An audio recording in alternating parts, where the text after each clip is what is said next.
Hello, hello, hello. Can you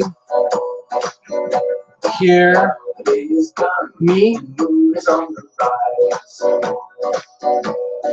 Can you hear me, people?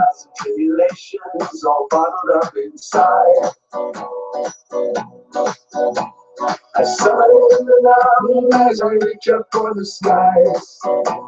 Oh. I command obedient shadows be gone before my eyes.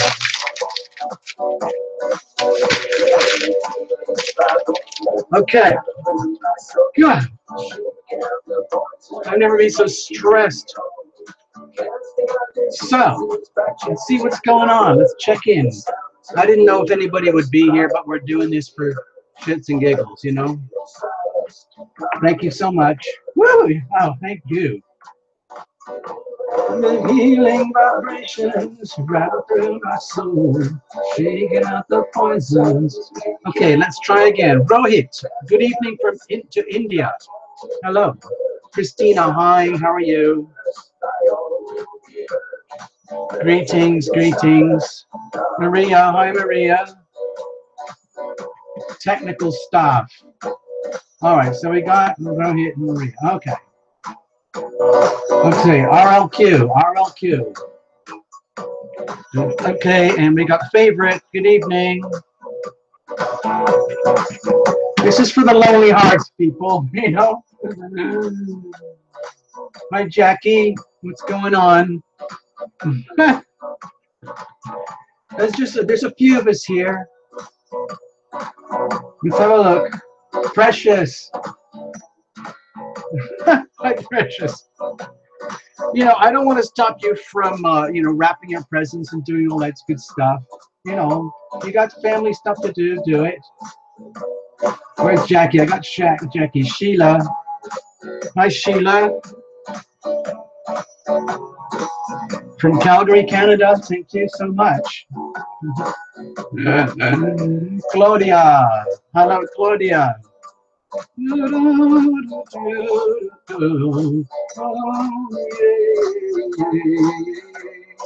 Hey, love is the word. Oh, love is the word.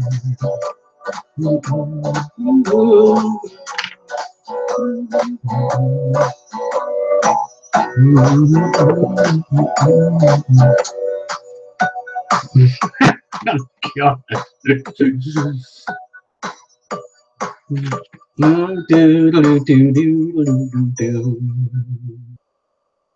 Okay, I'm just going to put the mute on for the sound. I'm not going to mess with it anymore.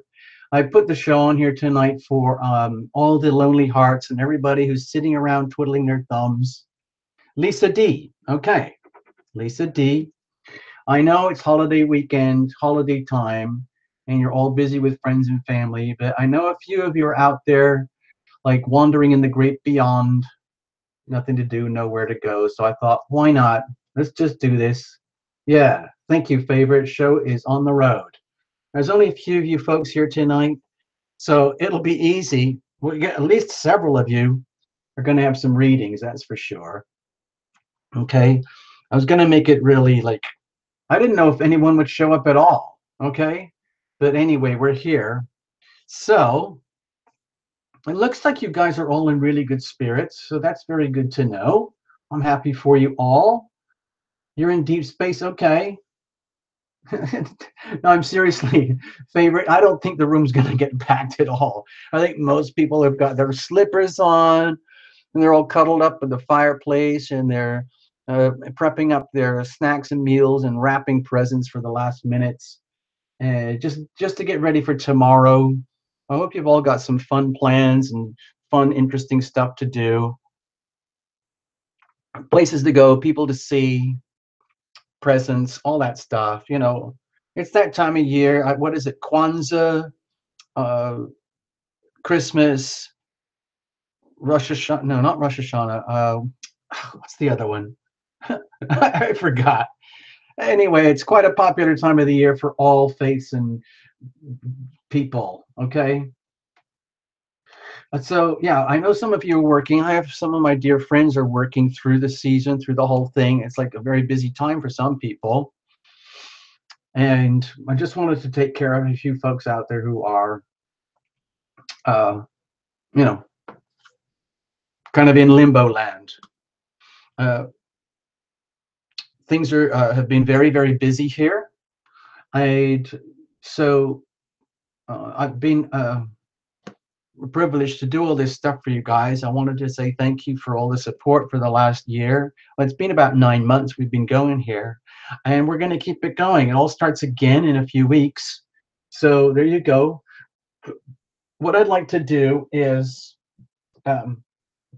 we've got so few people here, so I'm just going to kind of random pick who we're going to read for, just for fun. So people will get readings. Okay, hold on, stay there, don't go away.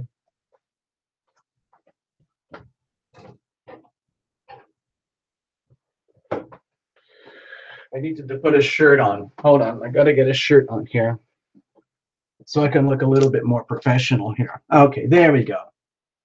Yeah, it's been a great ride, and we've had all sorts of fun events. As you know, let me just do the routine, like promotion, marketing stuff, all that, okay? First of all, it's probably not going to show up on this recording or this show, but you all know there is a raffle going on for the amazing, wonderful Terra Illumination Satin Silk Scarf. I'm not going to take it out and show you tonight. There's some videos on the channel. You can check it in. This is what the tickets look like. We're over halfway selling all the tickets, but we still have to sell a lot of tickets. And just so that you know, the lucky winner gets the scarf. It's very expensive if you buy it outright through the website. But whoever wins the scarf also gets a free full-on complex reading, which is at least an hour in private, okay? Going one-on-one, head-to-head, okay? So for $3 a ticket, it's a pretty good deal, all right? So next thing, okay, let's just get all this stuff out of the way, okay? First of all, oh yeah, favorite, you've got plenty of time to get a ticket. The tickets are super cheap. It's like $3, and you, I'll probably be making some more promotion videos just for the scarf. But if you go through the playlist, not the playlist, but all the uploads, and go back through the videos, you'll see a little video there, and you can see the picture of the scarf on the front, and you can open that video, and it has the little button there to get to the raffle. You just, you know, swipe your card, and it's like $3 or $4, and then you get your little ticket. And oh, somewhere in time. Hello, good evening. Somewhere I have to put somewhere in time. Tarot, Swit. How do you like that? Okay, Nicole. Hey, hi Nicole. Okay, maybe some more people will show up. Who knows? Let's see what's going on. It's a weird start. I mean, it took 20 minutes to get the sound to work. I had no idea what I was doing. I don't even know how I fixed it. So there you go. So, yeah. Nicole, we were just talking with everybody here. It's just a very small crowd tonight. There's still plenty of tickets left for the Terra Illumination raffle. You have to go back into the channel and look at the uploads for the videos, and there's a video just for the raffle, and we'll do more videos to promote the raffle. Okay, so there you go, the raffle number one. Okay, for all of you who are very, very, very serious people, and you want to talk about really seriously important things, there's this little book. Don't be scared. It looks very intimidating. It's kind of shocking. The whole idea, it's supposed to look shocking. It's called Wealth, Money, Finance, written by yours truly, Terra Illumination. Who knew? And it's about global restructuring, January 2020. Okay, we're going to have a fun night here tonight, but this is a very serious book. It's all about the big changes that are going to happen in the world of wealth, money, and finance on the global scale. Okay, So it's all there for you. It's a cute little book. And again, there's another little video about that. You can click it and you go straight to Amazon. In fact, you can just go straight to Amazon and Google this thing if you really want to. Okay. Yeah, the Kindle's like super cheap. It's like $3 or $4, you know. Next. Oh, Ms. Medley. Good evening, Ms. Medley. I know you got a ticket. Thank you very much. Valerie, good evening. Yes, thank you, Valerie. Merry Christmas, Merry Holidays to you. Valerie B. Okie dokie. There you go. All right, let's keep going. Let's keep going. The next thing is that just to cherry pick a few, I mean, there's only a tiny number of people tonight, and I can only do a small number of readings, but I thought I would ask these questions. Okay, I'll wait till a few more people arrive. If I get a full page here, then I'm going to ask these kind of questions about who gets a reading. Okay, so next thing I wanted to mention, since we're here, you're going to see these charts. These charts are pretty chewed up now. It's pretty messed up, but it's all about these recent moons, okay? We've just come out of the big Sagittarius new moon, and we're already past it. And we're heading already here into January with the big Capricorn new moon. And look at this. I just want you to see this live. This is the new moon in the middle of January. We're going to be talking about this more. But there's Venus, Sun, Moon, Pluto, Mercury, and Saturn all piled up on that day. Okay? So it's a very big day for all of us. Okay? Just letting you know. And you'll see it in the general reports. The general reports just came out. Hold on. You'll see them in the general reports. They came out about 2 hours ago. Somebody else just checked in. Cindy Pierce. Cindy Pierce. Okay, hi, Cindy. Greetings. I just saw someone else. Someone else. Who was that? Angelic Soul. B. Roxanne. Angelic Soul. Angelic Soul and B. Rocks. Okay. B. Rocks. Okay, cool. Well, thank you so much. You were sitting on the blackout page. I'm sorry, I kind of screwed it all up. I should probably just delete it. I don't know how to do that. Now that we're going live, I don't want to mess with the live show. We're actually here. It's a miracle. It's a miracle we can do any of this, frankly. You know? So, yeah. Okay, so what else? I had another thing that I was going to tell you guys. Oh, yeah. Yeah. Let me get the other pad here. I just wanted to let you know. You probably figured out that Tarot Illumination isn't a typical tarot channel. That it's kind of more about love and healing. Okay. Well, I wanted to let you know that one of the Tarot Illumination visitors gave me a complimentary Reiki healing. So there you go. And it was amazing. Okay. And if you guys are interested, I can introduce you all.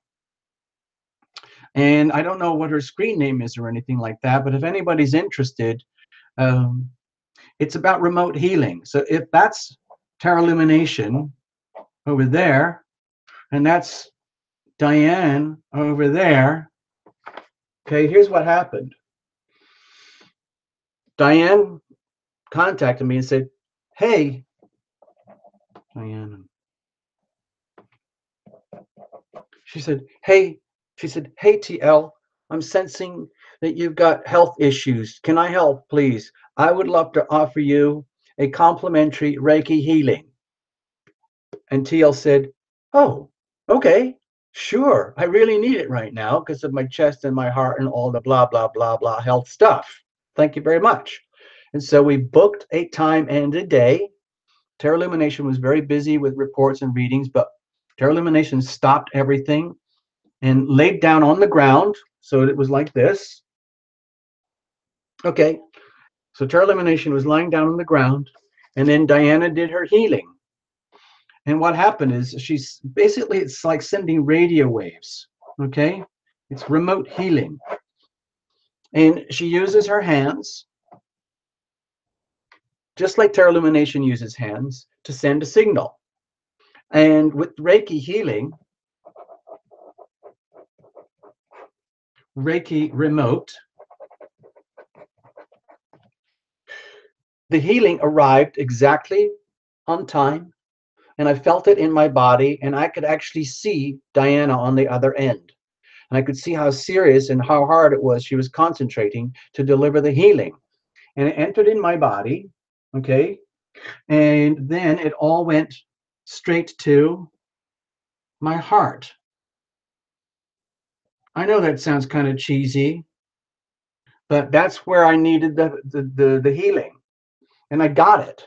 And ever since that healing, which was about a week ago, I've had much less pressure on my heart. So there you go. I'm sleeping better. There's less pressure on my heart, less pressure on the chest, the back, the spine, the nerves, the arm damage, and all of that. So I wanted to say to everybody, this stuff is real. You have to be ready, willing, and able to receive the healing power of love.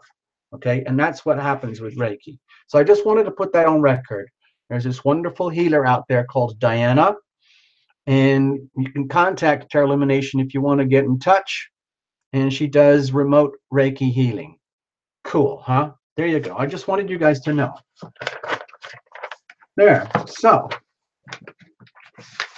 now I don't know if whoever. Oh my gosh, it is filling up. I'm sorry. I guess I missed some names. Let me do a quick reboot here so I get everybody's name. Sorry. A lot of names are scrolling by and I'm missing them. I'm sorry. Okay, let's have a look. It says there's 20. Whoa.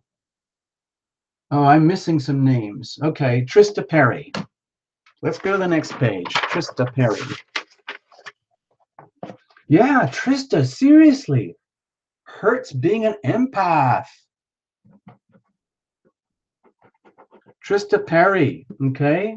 Marilyn. Hello, Marilyn. Marilyn W. Got it. Jenny Luca. Jenny.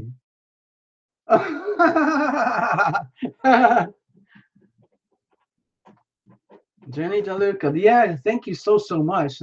Debbie Pike. I knew I'd miss some names. Debbie Pike. Okay. Achilles Heart. Achilles Heart. Okay. Super duper. Well, and there's also, yeah, okay, we got you, Marilyn. Hello, everyone. Happy holidays to everybody. And I was just telling a story about basically remote energy healing. And somebody, who was it? You just wrote in. Somebody just wrote in something about how it hurts to be an empath. Where is that? Who wrote that in? Trista. Trista, you wrote in how it hurts to be an empath. Well, you know what's happening here? This is kind of getting really kind of weird. It's that, hold on, I want to make a little bit more room here so people can see what we're doing. What's happening? Jenny, you're funny. You know, I really ought to give you a reading. I'm going to give you a reading, okay? And Trista, you're going to get one too. Now, here's what's happening. I'm just going to tell you guys. I mean, you know, Tarot Illumination's only been going for 9 months. It's a tiny little channel. We're almost at the 10,000 subscriber mark, which is a very big deal. It means Tarot Illumination is going to be able to go and talk in person to the creative support headquarters over here for YouTube, so I can learn how to improve the quality of the show. Okay, and here's what's been happening. I just want to let you guys know. You know, when Abby chimes in, she's not here right now. I think she's busy. She's been teaching a class, but thank you, Jenny. Love you too. She's been teaching a class that, and so Abby's not here, but Abby has been very instrumental in helping to keep the channel going and the motivation, because sometimes I get really wigged out. Like, what am I doing here? What is actually going on here?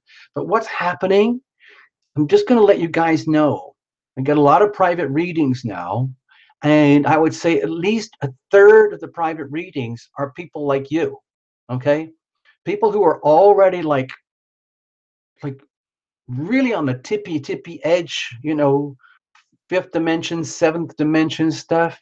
Some of you are healers, advanced healers, remote energy healers of some kind, massage, psychic, you know, family relationship counselors, uh, yoga, meditate, whatever it is, some kind of like, you know, alternative energy healing type service provider. And you're confiding about how tough it is to do this stuff because it's so easy to wig out. I mean, it can be really painful. Like Trista was saying, like the people who work as professional psychic mediums and empaths, you're picking up so much energy. Like you're so vulnerable. I'm gonna make another doodle, okay? Just so that you know. Ah, La Rasha. Okay, I gotta write down La Rasha. Okay, I got you, La Rasha. Okay, I got you. I got you.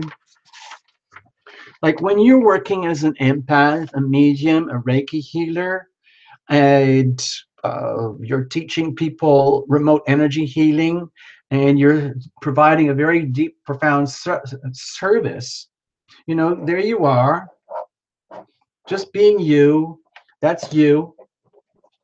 And when you open yourself up to being a healer, of course, you're so vulnerable to all the energy coming into you, not just from your client, but from the whole world around you, the whole collective. And it can be overwhelming and traumatic if you are empathic. And at the same time, you have taken it upon yourself to radiate love and healing outwards. Okay? We know this stuff. And it gets very it's hard work because you have to turn into an energy manager. How are you going to control all this energy coming into you from the great beyond? There's the client, but there's everything else. And then you have to transmit your love and healing outwards too. And it's a tough job. You know, you can go to your Reiki schools, your Brima classes and everything, and all of those things. But, you know, sometimes it's really tough and you have to give yourself a break. Talk about, you know, this is kind of what's happening at Terra Illumination. It's what's happening is it's this. I'll just write it out in big words. Healing the healer. Okay? That's what's going on here. That seems to be what's going on. It's all about healing the healer. Okay? Hold on. I see a newbie. Another one. Humayara. From India. It sounds like you're from India. Humayara. Okay. Thank you very much. Welcome. So that's kind of seems to be what's happening over here at Terra Illumination now over the last 9 months, especially in the last couple months. It's all about this. Healers needing healing, okay? A lot of you are healers. You need that. You need all these things. Like, look what Nicole said. Like, doing whatever you have to do to heal yourself is so important. Rodarius. Hello, Rodarius. Greetings. Moonlight Scorpio. Moonlight Scorpio's in the house. I haven't seen you for like a year and 9 months or something. I love you. You're awesome. Moonlight Scorpio is here. Hey, everybody. Oh, wait a minute. I missed somebody. Mary Stellick.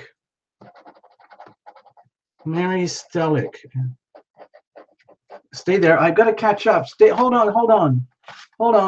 Slow down. Hey, I want to make. Who did I miss? I missed somebody. Mary Stellick. I got Mary, but there was another. Rodarius. That's Rodarius. I missed Rodarius. Hey, while we're here, I noticed I just saw her on the screen.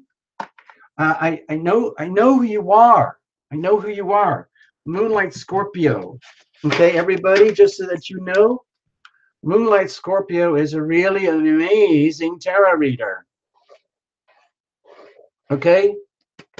She's here with us tonight, right now. I don't know if she's going to hang out. Maybe you're just hanging out or just saying hello. That's okay. But Moonlight Scorpio, you will probably understand because you are a service provider. You do the same thing here, okay? And it wouldn't surprise me at all if you get to these periods where you get really wigged out because you put all this love and all this energy into the service and the readings and everything, and you're exposing yourself to all the energy of the collective, especially when you do the big, broad, general readings, you know, and then it comes back to you because people pick it up and feel it. You might not see it, but it's like radio waves, and then you feel it back to you. And sometimes it's overwhelming how challenging it can be. And so if ever you want, okay, I shouldn't say this in public, but I'm going to do it. If ever you want, I'm going to give you a reading tonight, okay? Moonlight, I hope you hang in for a reading, because if you need one, you deserve one. You are a healer and you deserve healing like all the other healers, okay? So let's, let's dedicate the show tonight to the healers, okay? All the healers out there. Some of you are nurses, some of you are practitioners, psychics, mediums, some of you are practicing, physicians' assistants and things like that. So let's make the subject of tonight's show healing the healer, or even better, healing the healers. Okay? Because sometimes you guys put out so much, and then you end up needing a lot of healing yourselves, okay? So, hey, look, so Favorite is also an awesome reader. And so, hold on, let's just do this. You know what? I want to play a little bit of music. First, I just want to center myself a little tiny bit. And there's a lot more people here than I thought were going to show up. I thought it was going to be very, very, very quiet tonight. Just a few of us for the lonely hearts, Hold on, stay there, don't go away.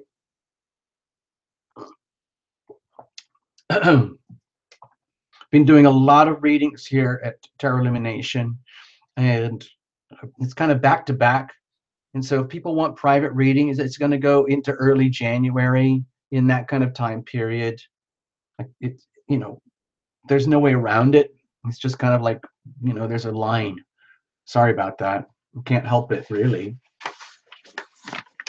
So tonight, it looks like I've lost count. I don't know how many's here.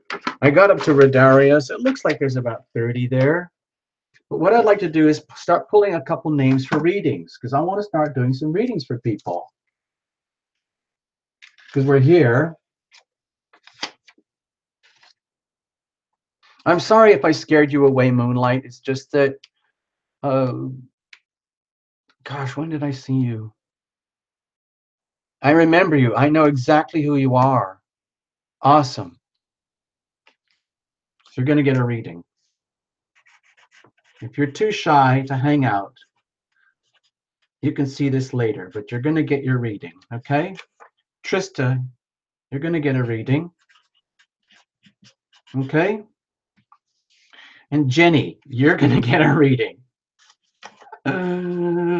You're a sweetheart, Jenny. You took care of TL in that time of need. Oh, yeah, and if here we go. So I know I'm going to pull out a couple more.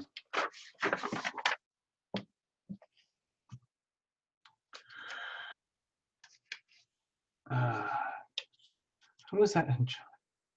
Christina. Where's Angelique? I wanted to give Angelique.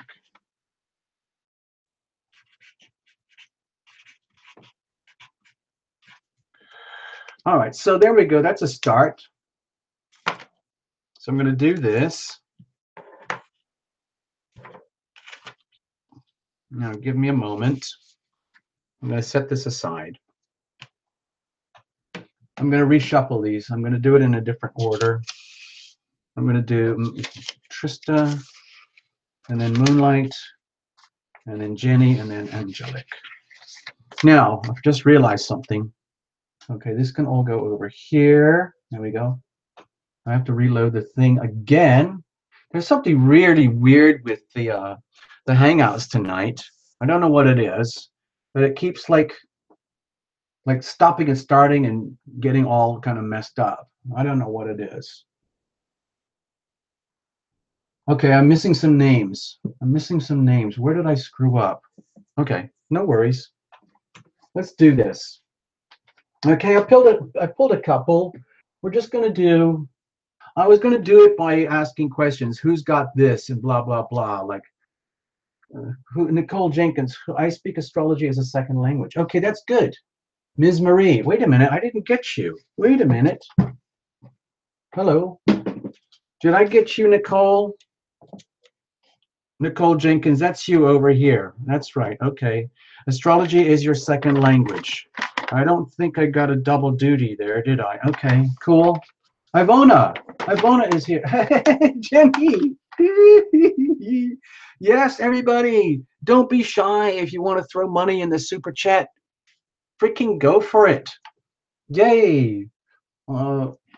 Valerie B. Okay. I know you've been asking several times now, so we're going to do it. All right, Valerie?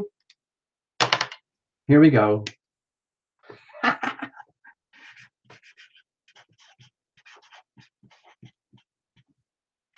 Oh, I love that song, Valerie. What's her name? That amazing soul girl singer artist. Valerie, da da da da da da da da da da da, with Mark Ronson producing the song. And she died a couple of years ago, only age 27. Very tragic. An amazing girl. So thank you so much, Jenny. Thank you for setting the tone here tonight. Yeah. If anybody's feeling wacky, and Amy Winehouse, that's it. Amy Winehouse, that's a fantastic, incredible singer. And she did that amazing rendition of Valerie. I love dancing to that song. I seriously do. Okay, so the theme tonight is healing the healer. So you're all at some level, a lot of you guys are actually healers. Somewhere in time, you need a reading. Tarot readers needing a reading. Okay, I guess that's part of the show. You know, where did I put you? There you are. I'm running out of time, folks, because I can only handle so many readings in one night, and we're already piling up here. So let's just leave it like that for now. Somewhere in time tarot. Whew! Okay, so that's a lot. Slow down. Let's just stop right there, folks. We're just going to do some readings.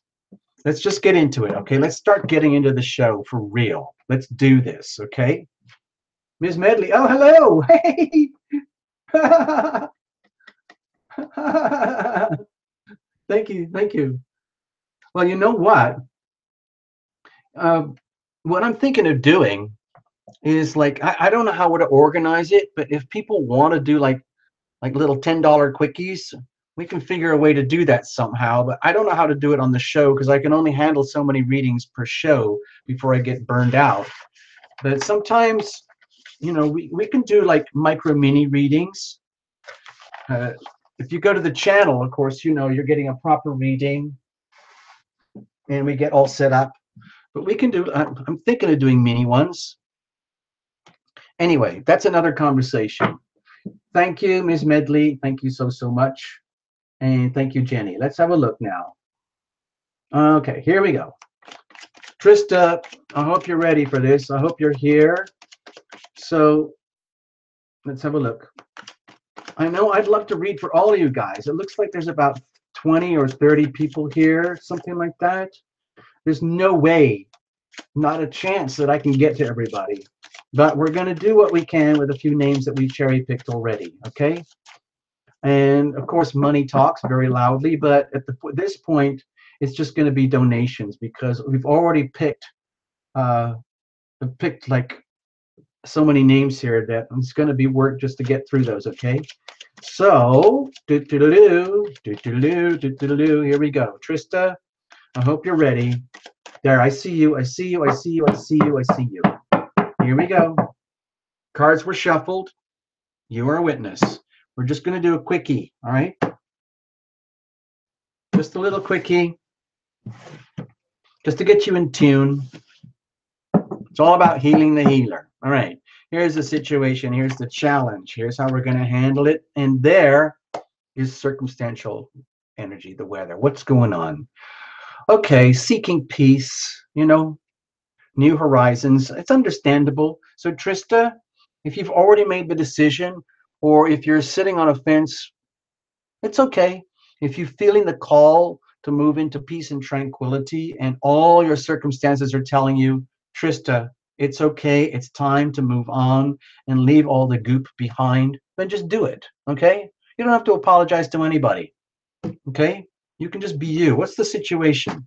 Okay, if you're feeling impoverished and left out, maybe, a lot of times in life, we make these decisions and they turn into outcomes, okay?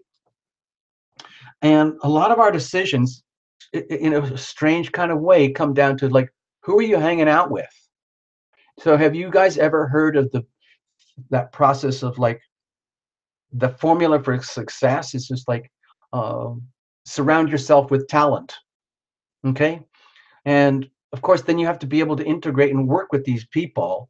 So, Trista, if you're in a situation where you are feeling like, uh, let's say, impoverished, whether it's heart, mind, body, soul, finances, relationship, or whatever it is, where the situation is either you're feeling impoverished or feeling that you're going to be impoverished because of choices and decisions recently, and that you may not have a choice but to move on, well, that's okay.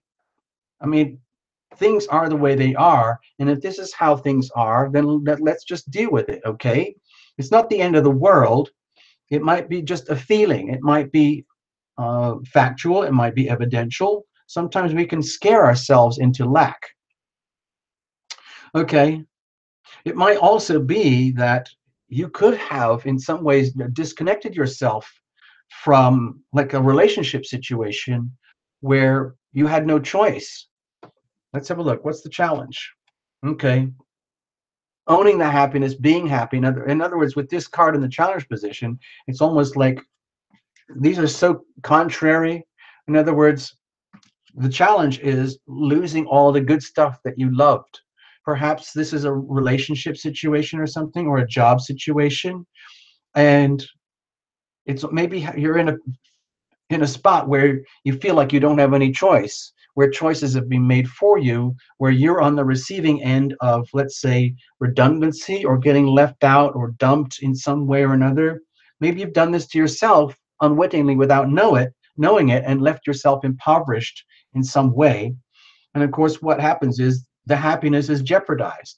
That's the challenge. That's losing a lot. There's a potential of losing a lot, especially if you had a lot invested in literally invested in your happiness up to this moment. And if it feels like it's disappearing, and you're either moving on or you're going to move on, then so be it. So how are we going to deal with this? Because that's a lot of like a joy sorrow, you know, polarity issue going on here. How are we going to deal with it? Okay, my feeling here for you, Trista, is to own the situation. Okay, rather than let it get the better of you.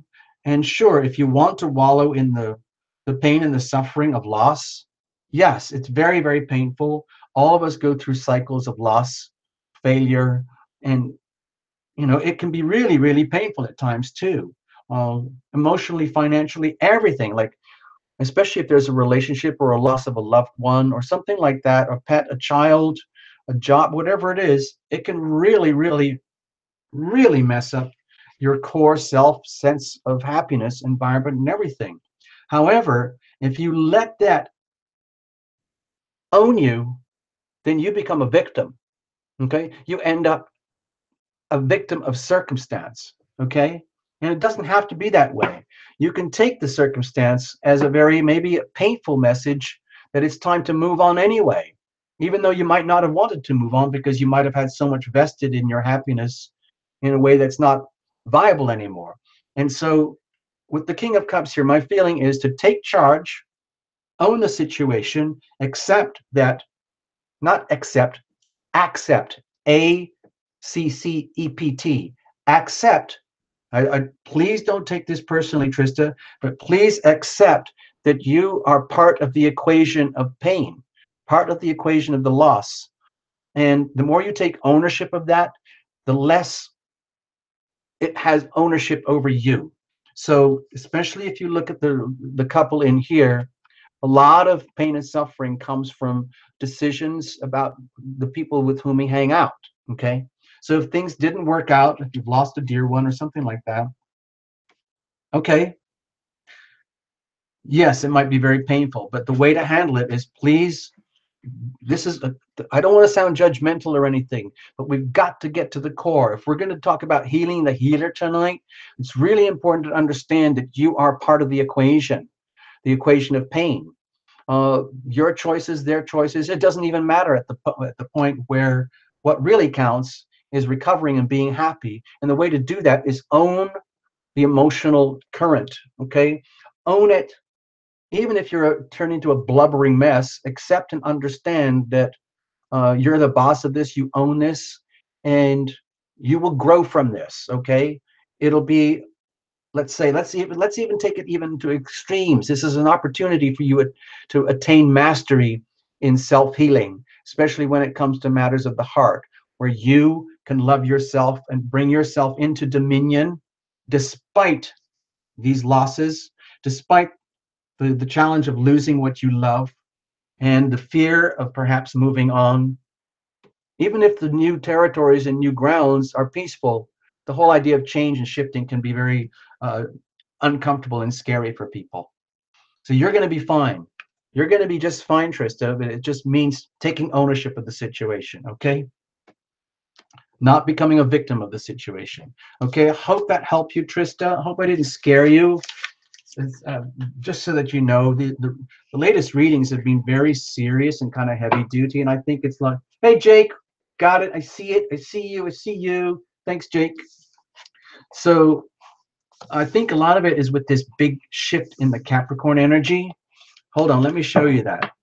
Moonlight, you're up next. Okay, I don't know if you're still here, but you're going to get one anyway. Just want to point something out to you folks.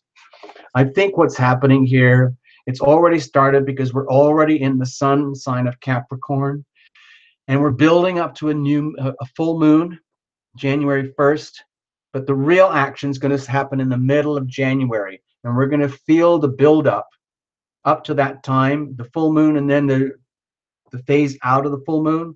But it's going to get very, very serious. This energy is very, very serious energy. Okay, that's the energy of Saturn. Saturn does not mess around. Okay. And it might feel heavy and oppressive.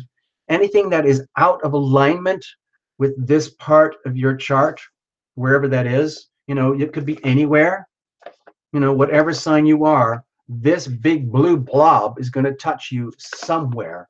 And it's going to be very serious, life-changing, new starts, new beginnings in that part of your life. And so that's what you might be feeling, Trista, the build up to this very serious energy here. And it might not be comfortable, but you can handle it, okay? Oh, Moonlight, you are here. I just saw your name on the screen. Cool, cool, cool, cool, cool. Okay, hang in, hang in. All right, Moonlight, this is for you. I have no idea what's going to happen. This is just from TL to Moonlight with love, okay? So happy holidays, Moonlight. Everybody, just letting you know, Moonlight has this beautiful channel. It's what's it called? It's called Moonlight Scorpio. Moonlight Scorpio, and she's here with us tonight. So you are very lucky, folks. All you guys in the audience out there around the campfire tonight. Moonlight is here, and she.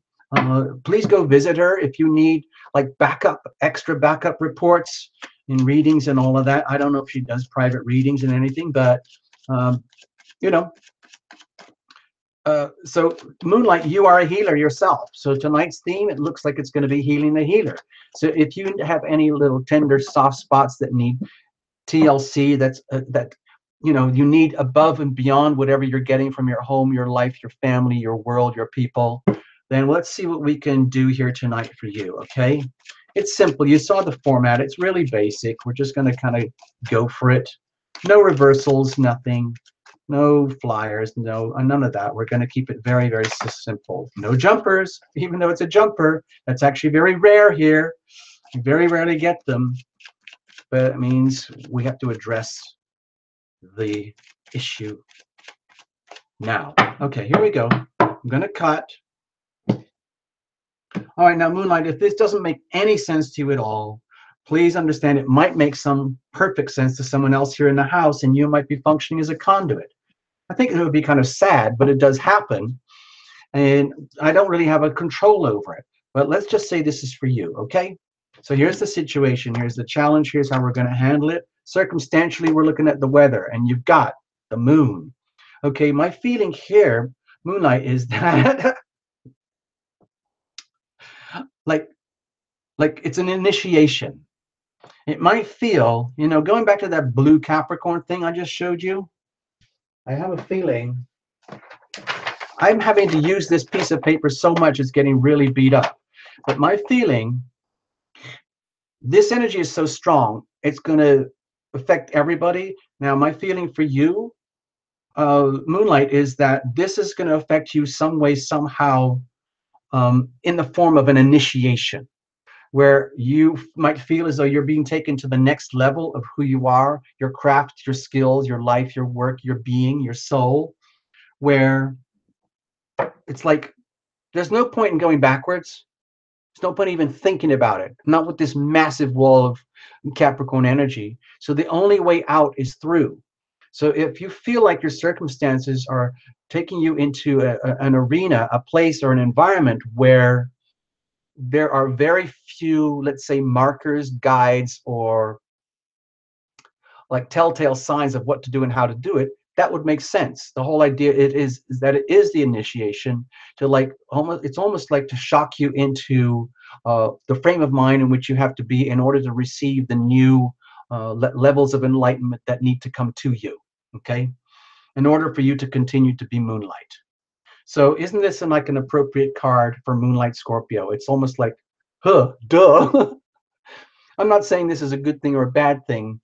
It might feel as though you are like one of those tightrope walkers right now, where like you are going through phases of life where you've done an incredible job to get where you are, like say like you're, 9/10 of the way across the tightrope walk between the big skyscrapers, but it's the last couple of feet that's most difficult at times, because you're exhausted, you're wiped out, and like you just got to get that last part, but it can get very wobbly, very, very wobbly.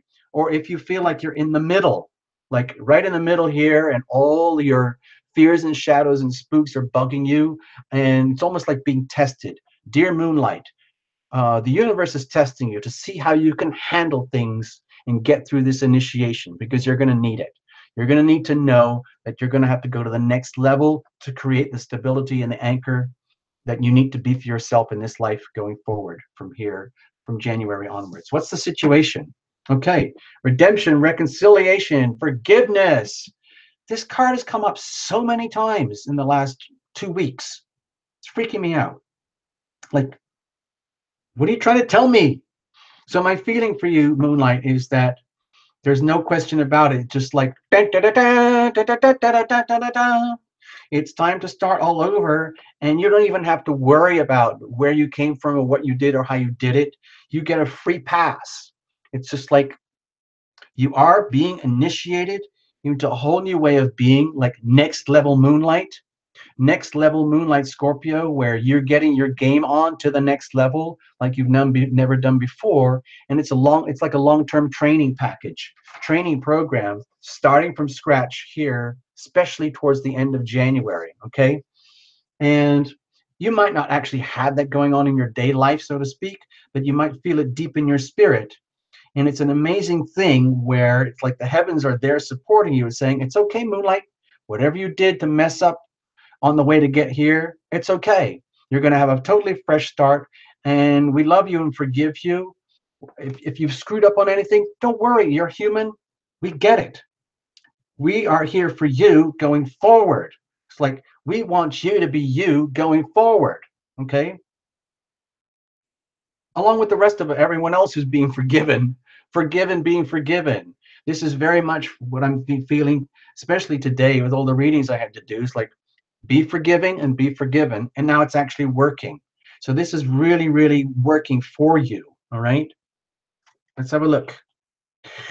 So with the little Six of Pentacles here in the middle with this challenge, what I'm feeling is that it's trying to come to terms with like what you deserve. Okay. Now, if you happen to be just almost like a compassion junkie, like Trista, who was it who was saying earlier, like being an empath is very hard at times, where you, Moonlight, might be so driven and so compelled to offer your services, and it's so full of love and healing, and you just do it and you do it and you do it because you love doing it, but it can also take you to a point of depletion where you forget the attitude of gratitude and how to apply that to yourself. And some of this is sounding contradictory to what I said here, to what I'm feeling here. In other words, going back to this theme of healing the healer, is like to get your game on better for just your day-to-day life, and even with the channel, if you want, it's about, like, my feeling here is, please don't think I'm judging you or anything, but it's learning how to be more kind with yourself. And that's the challenge.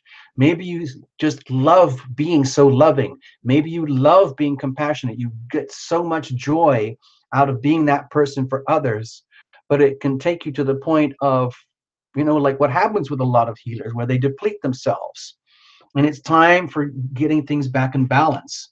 And you have permission to, not only permission to do that, but it is almost now like it is a command.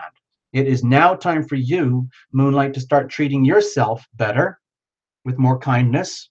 The attitude of gratitude applies to yourself too. So how are we going to do this? So you don't have to feel as though, oh, like there's nothing nowhere out there to help you and guide you except your intuition. My feeling is that it's okay to reach out. Like, for example, just hanging out here tonight is fun. I'm so honored to have you here. It feels so cool that I can do a mini reading for you. So it means like you're not alone, okay? You're not alone. So how do we handle this? Like the energy of generosity and being kind to yourself. If you've been in denial, maybe, let's have a look. Okay. My feeling with the Ace of Swords here, it's an opportunity. I feel this is the energy of sacred opportunity, and this would not arrive unless you deserved it.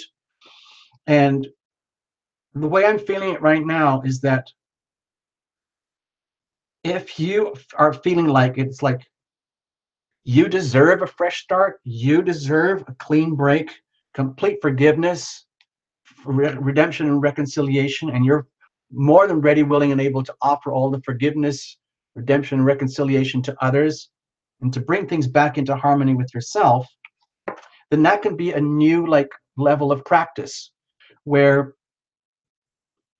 like it's like bringing in new it's almost, hold on, let me do it this way. I'm not going to actually write anything here, but it's like,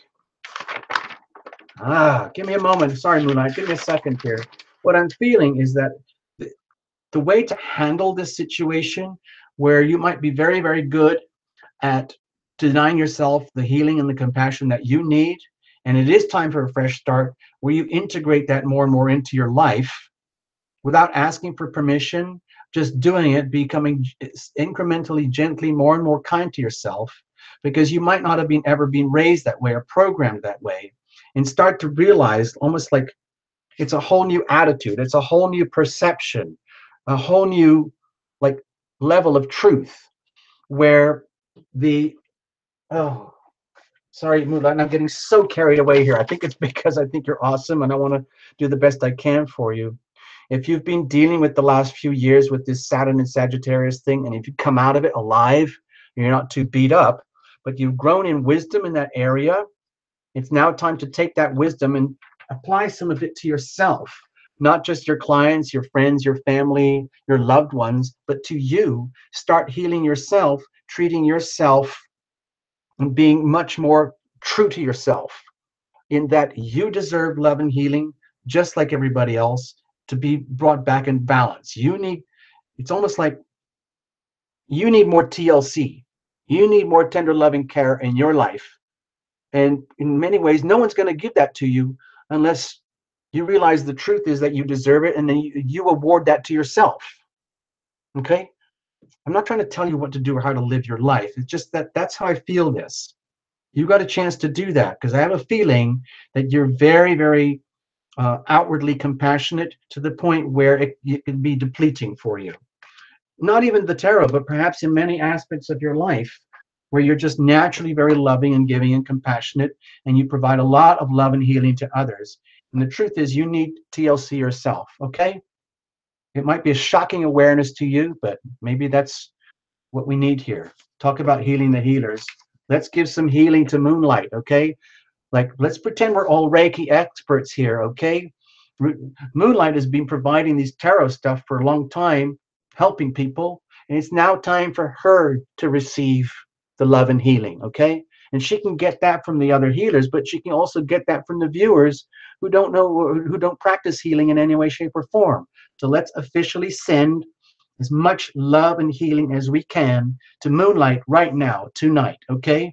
So Moonlight, everyone here in the room is either officially or unofficially now sending you maximum levels of love and healing, because you deserve it, and that's the truth.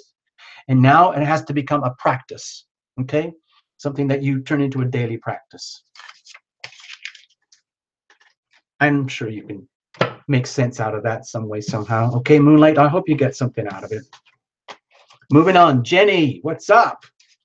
Jenny, you've been very supportive. Thank you. Thank you so, so much.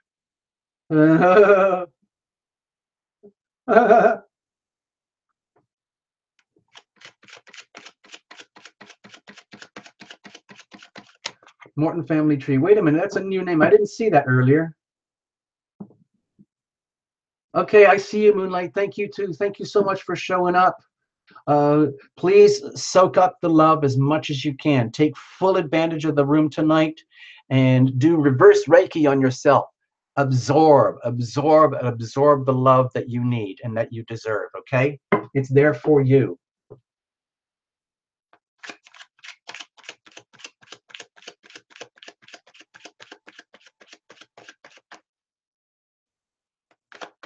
You see what happens, Moonlight?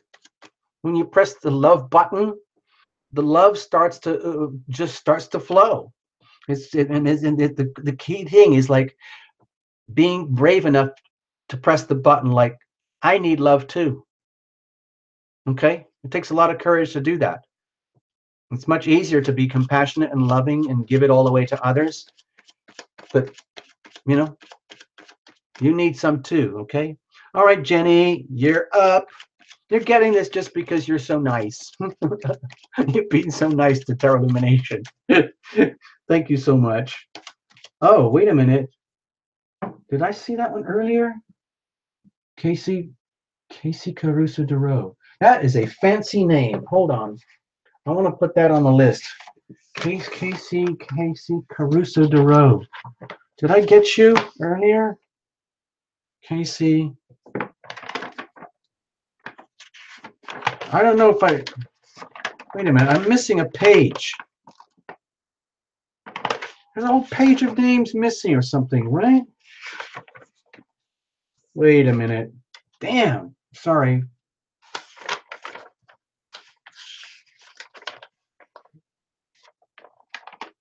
I feel like I'm missing a page of names.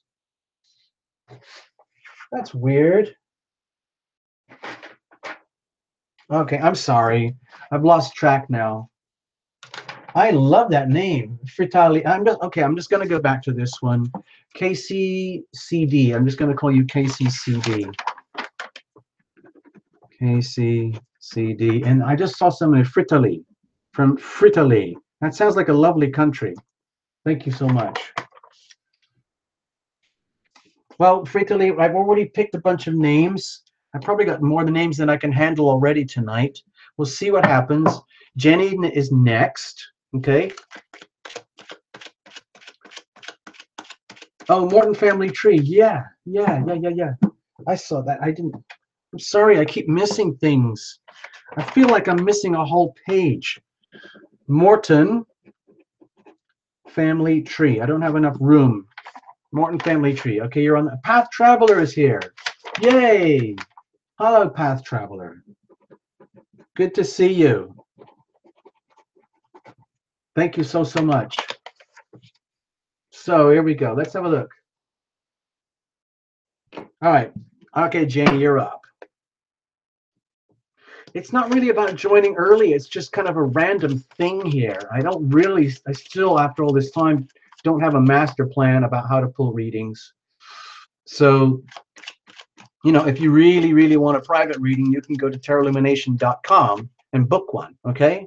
But this is just for fun. This is just for us guys all hanging out, you know? Yeah. All right, so cards are shuffled, Jenny. This is it. Here we go. Here we go. Hang on to your hat. I hope you brought a barf bag or at least something. If you need goggles and a bib, that works too. Here's the situation. Here's the challenge. Here's how we're going to handle it. And what's going on out there? Page of Cups, the weather. So, Jenny, if you're kind of wandering around in your world, living your life all sweet and innocent and just, you know, being the best person you can be, and like you are already aware that you're swimming in a pool of love, okay? We're always doing that all the time. It's just a question of awareness and understanding. And then something like, this is going to sound really wooey, but just imagine you're just tooling around in a park or walking back home from this or that, or just hanging out, you know, daydreaming in the street between going to work or college or whatever it is. And then some kind of butterfly flies in front of you and you start seeing all these numbers on car license plates. And you start getting these feelings that heaven is talking to you. And you start thinking, oh my God, I'm going insane. No, okay? Just accept that you are an innocent, loving, open being and you are witnessing like how the healing power of love works, how energy works, how your angels are always around you talking with you. And it's cool. It's very, very cool to love and be loved above and beyond, like, you know, having to treat yourself to an extra piece of cheesecake or having to guarantee that you have the perfect lover, husband, partner, career, job. No, sometimes it's okay just to feel like in touch with nature and absorb the love from around you, just from the simple joy, you know, of watching the sky, things like that. So what's the situation? Okay. Oh dear. Don't be scared. All right. So Jenny, if you're putting on a really, really brave face, and yet at the same time, there's some form of deep anguish. And remember, this is not a cups card. This is actually a swords card. So if you feel as, okay, let's get to the basics here. If you feel as though you've been screwed over, betrayed, if you feel that there's some kind of betrayal going on, if you are in a situation where there is a triangle, so to speak, where a couple of the parties are aware, but someone is not aware, then that can be very awkward. An open triangle is a whole other different thing. But a closed triangle where someone is, let's say, I don't know, not being fair with the other, or where, let's say, a triangle has been exposed, that can be extremely painful. It can feel like the energy of betrayal. And if the situation, let's get it down to basics. If it feels as though you've been betrayed in some way, if you feel as though you've even betrayed yourself, okay, that can hurt really, really, really badly. I do a lot of private readings here now at Tarot Illumination, and there's one theme that is very evident in that the energy of betrayal can really, really hurt. It's one thing to be honest and open and express when things are changing in love and relationships with yourself and others and so on, or even with yourself and yourself.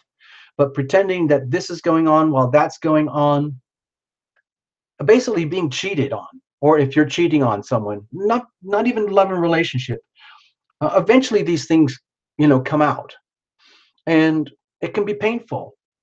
So let's just put it on record. If you're feeling the energy of betrayal, let's just state that that is the subject matter here.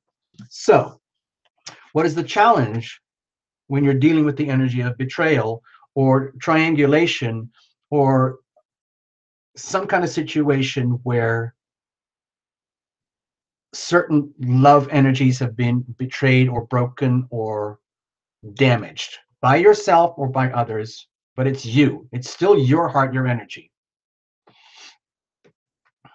Okay, with the swords here, my feeling is the challenge is, okay, this is going to sound really, really, please don't hate me for this, okay, Jenny, but my feeling is that it's to understand that for so many of us, it's so easy to betray ourselves.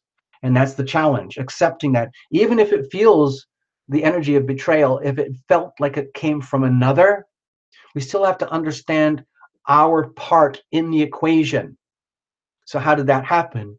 In other words, like a shocking truth, like if you become the vigilante on yourself and you go into the mirror in the bathroom and you stare at yourself and you realize, oh my gosh, I have to be the whistleblower on myself in that I am a participant in this. Like, maybe you were innocent.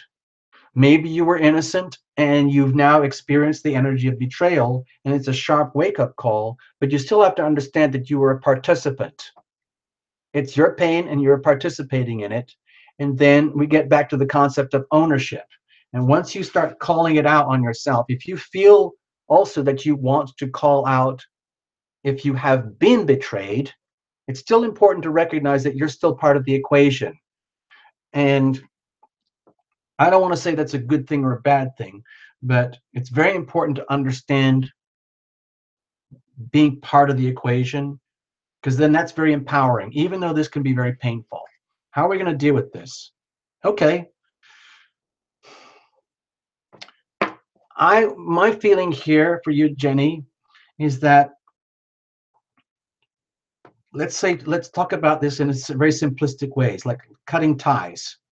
Okay, let's just say that we're cutting ties here, and in a degree of innocence, in a situation or an environment or in a self-awareness of so much innocence, you become very susceptible to betrayal. Okay, and sometimes the best thing to do is simply remove oneself from the situation.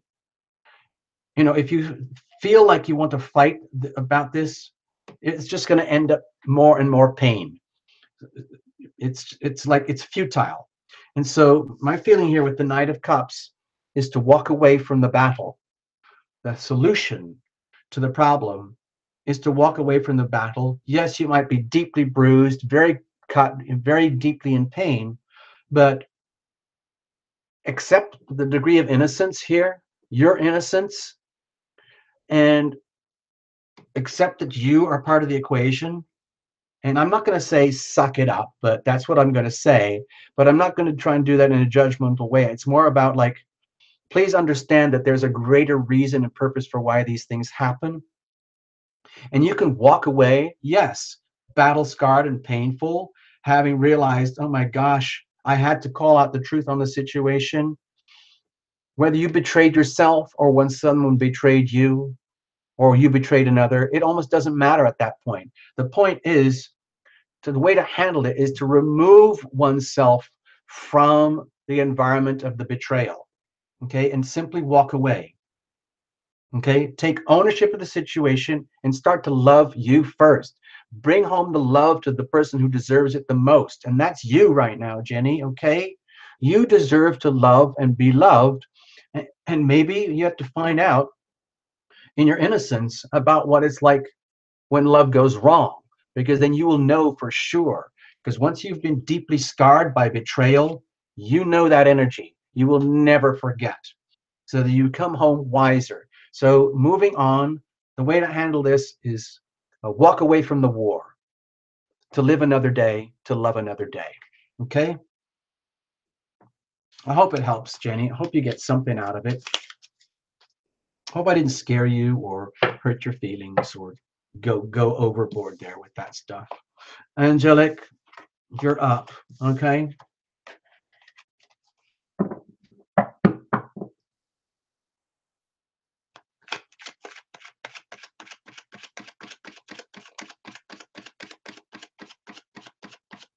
Oh, so I'm good. I'm glad it worked. Thank you, Jenny. Thank you so much. Awesome, Florida. So Angelique, so you're in Florida. It must be very, very late there right now. Like 11:30 or something, I'm guessing. Anyway, thanks, Jenny. Thank you so much. Let's keep going, people. Let's keep going. Oh, wait a minute. Did I get Trista? I think I got your name. Yeah, I got you right at the beginning. That's right.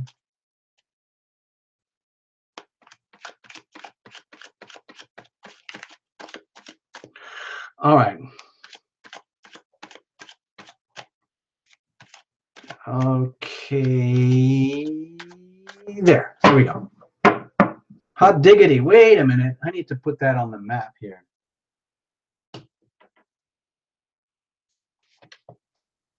Hot diggity. You've been here before. I recognize that name. Lisa D. Wait a minute. Did I get you earlier? I don't think. Yeah, I got you earlier. Okay, I got you. Yeah, that's right. Go, Jenny. All right, so Angelique, you got it.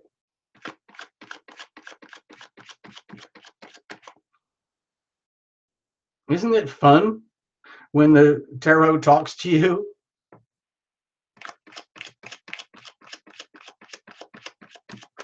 Here we go.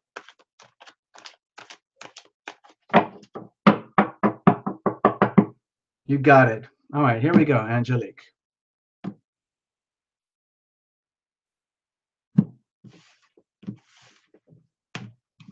Let's have a look.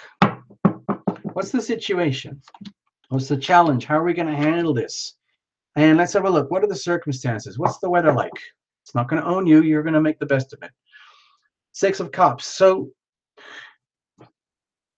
right now, if you're kind of in this like almost like a dreamy state where you're sensing something, maybe you're one of these high sensory perception people and you're starting to get that feeling of like, what is this whole soulmate energy that people talk about? All these twin flames and karmic reunions and things like that, and past life relationships coming into the foreground here.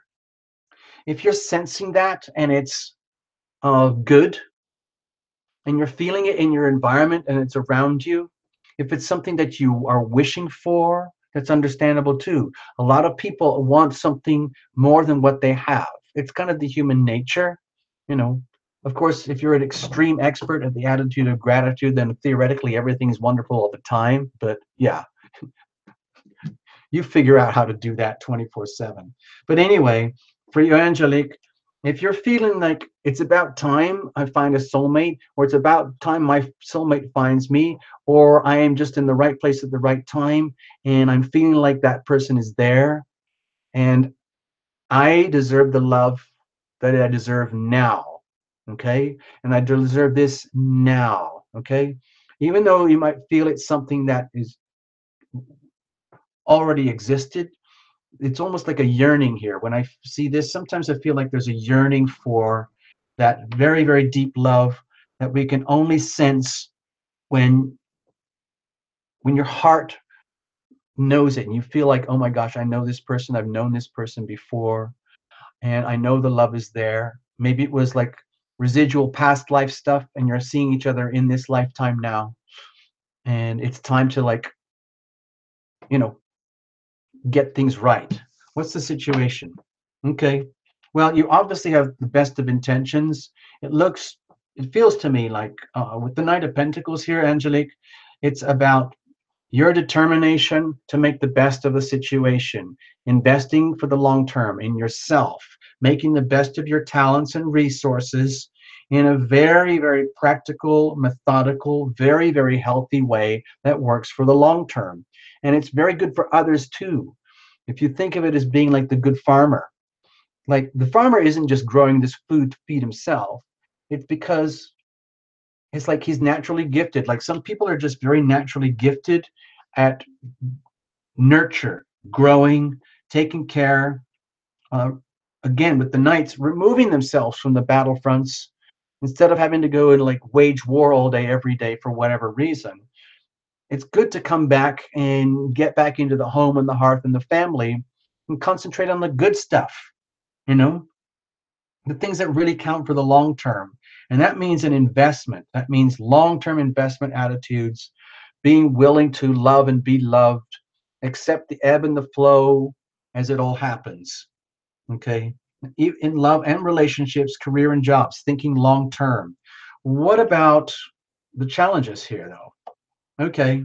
Well, with the Eight of Wands, my feeling is that the challenge is that you have a lot that you would like to express, a lot of like pent up passions that actually need to be expressed, need to be shared joyfully, passionately, and reciprocally. In other words, to be on the receiving end of passion too. Not only to have, for example, like if you could press a magic button, even if you're all hitched up right now, a lot of us still feel connections and yearnings with other people. Okay, that's perfectly normal. And we kind of go through ebbs and flows and phases, especially if it's long-term relationships and things like that, uh, where, like in this situation here, Angelique, you might have a lot of good intentions and stuff, but deep down inside, there's so much more that you want to express and share in terms of you know, like what really, really works for you. Like I have so much to offer. I have so much to share.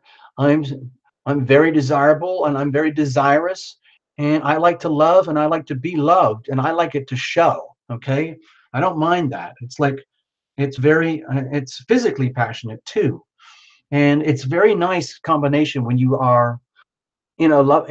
I'm not saying this is a love and relationship reading, Angelique, but if you're in a situation where you have that deep soul love and it's also being shared and expressed on the physical plane where you can actually enjoy each other's bodies. Okay, I don't want to go into details, you can figure that out, but even sharing your spirit and your soul and your passions with, in other words, like being in alignment with someone on the same wavelength, it feels amazing. But that's the challenge. It might not be there, or you might be repressing it so much because you feel you have to for the sense of duty to existing circumstances, or because you haven't, like, let's say, met that person or situation that triggers your ability to say, I'm just going to go for it. So how are we going to deal with this?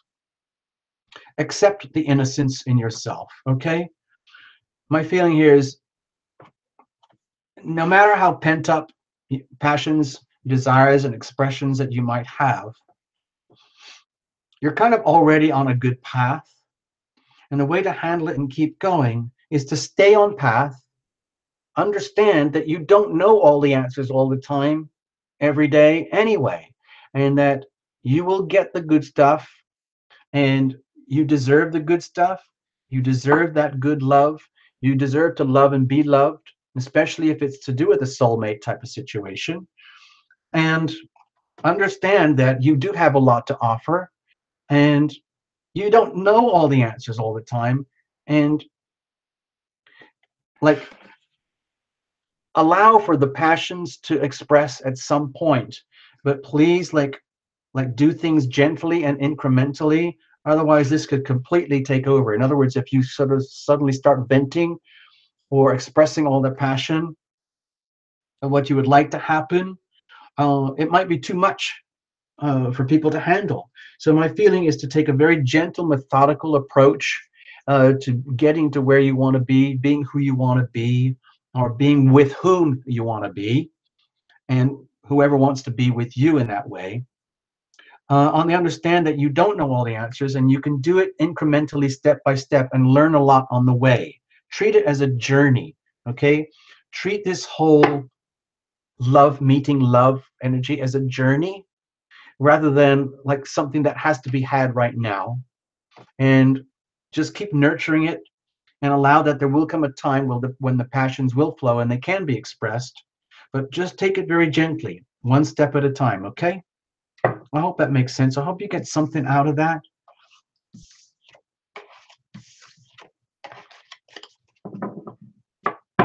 We'll do what we can here, all right? Let's have a look. Who's next? Valerie. Da, da, da, da. Da, da, da, da, da, da, do, do, do, do, do, do, do, do, do, do, do, do,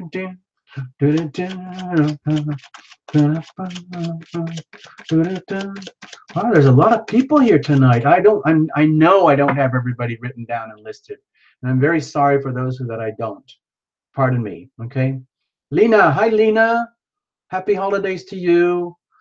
Hi, angelic soul. I would talk to you earlier. I just missed somebody. Who was that? Who was that? Who was that? Valerie. Valerie. Oh. Okay, Jake. You put a couple bucks in. I'm going to do like a super, super ultra quickie here. Excuse me. Just hold on, Valerie, a second, okay? Jake, this is a super quickie. No jumpers, no flyers, no oracles. Don't look. Don't look. I saw what that was, but it's not part of the reading. Jake, this is going to be just a super quickie, all right? Just a micro quickie. Whoa, the cards are going really loopy. Jake, what is going on? I'm going to do like a really rapid fire thing here. It's not like the readings we've been doing. I'm going to do it like this, this, this. I want to see this. Oh, oh, oh. Jake, this is for you. I better put your name here just for now. This is a quickie for Jake. Interruptions. Okay. Jake, there's something to do with love going on here in the purest form. And my feeling is that if you're looking for love, you're going to be dealing with like premium, high-end, like the very pure stuff. And I saw a card in there earlier which made me already aware that we're dealing with the energy of love in the purest forms. But that really comes down to being ready, willing, and able to receive it. Okay? It's like if you think that love is something that you have to go and get and that you're hunting for it and that you want true love, the real deal, in a very pure sense, like an ideal mate, understand that it's a very fragile, delicate energy. And once you've detected that and owned it, you don't ever want to let it go.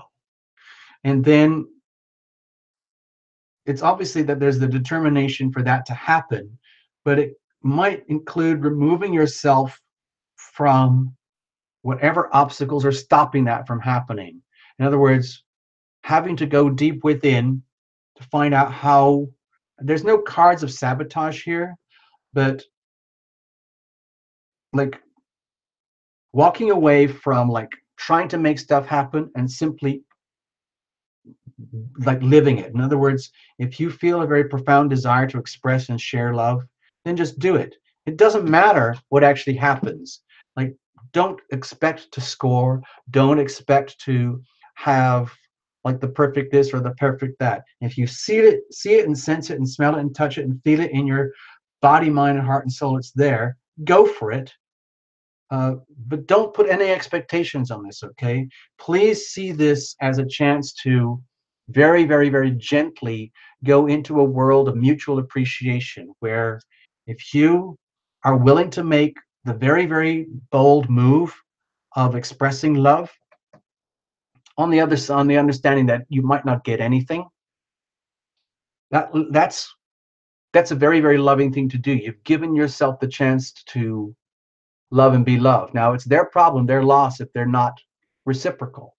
But if they do get it and they understand, then you might end up in a situation where it feels like a little bit like, you know, when, let's get very, I don't want to say infantile here, but very innocent. Let's say you spot someone and they spot you, and that has all the classic hallmarks of like, I like you and you like me. But it's all being done through body language. And someone has to make the first move. So let's say, Jake, that's up to you. You do that. And then in return, just like when kids play those little funny games to test each other, then they throw something back to test you. So it's, in other words, the whole reading again, but from their perspective. And now it's all about them reciprocating to you, like, okay, well, thank you for liking me and thinking I'm gorgeous and beautiful and awesome. You're not so bad. I see you as a work in progress, and I see you're pretty cool and doing what you do. And then it's like, you know, playing catch, testing each other. Here, I'll throw this ball at you, see what happens. And then you run around and pick it up, and then you throw the ball back at them. So it's a back and forth thing, and you learn from each other. So it's almost like if you're dealing with a love relationship situation, this would apply to both parties. Like, well, I love you too. So you keep recycling, repeating the process and turning it into a work, like a learning experience where both parties enjoy and learn the process of mutual appreciation as a work in progress. Like, wow, this is actually kind of cool. In other words, how people learn about love from the very most innocent, pure beginnings. Okay. And it's done by being willing to express openly and courageously. Okay. And then receiving and then returning. Okay. Like a little team effort, like playing, like kids playing pretend badminton or something with fake badminton rackets, or just throwing balls back and forth. All right, that was a super micro mini reading. Jake, I hope you got something out of it. I have no idea where that came from, but there you go. Okay.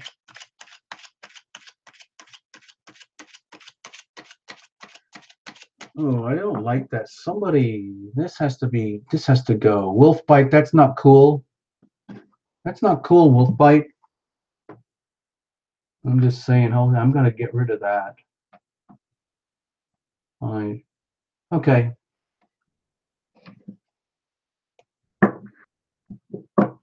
Hey, wolf bite, just so that you know, this is a public channel and children can watch this. And any kind of offensive language is not appreciated here. Okay? So if you have a problem, it's not welcome.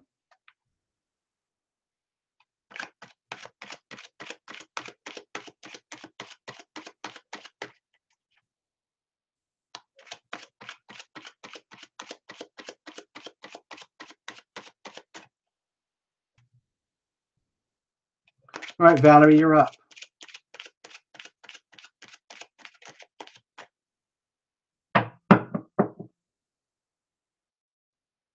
Aliena Buturova. Hello, hello, hello, hello, hello, hello.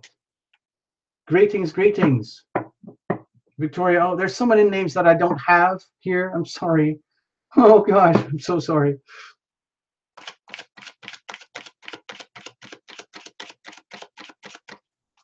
All right, Valerie, you're up. Let's see how many readings I can get done. It's already 9 o'clock. I've only done a few readings, and I'm already getting kind of like wooey. Okay, Wolfbite, you need to go. Wolfbite, you need to leave the room, please. You are not welcome here. Please go away. In fact, excuse me, people, I'm going to find a way to block you.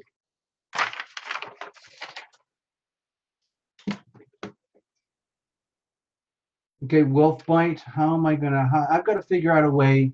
If anybody knows how to remove a member of the audience, please do it. I don't know how to do it. And let me just see here. I don't know how to do it. I'm going to go to your place. Give me a moment here, people.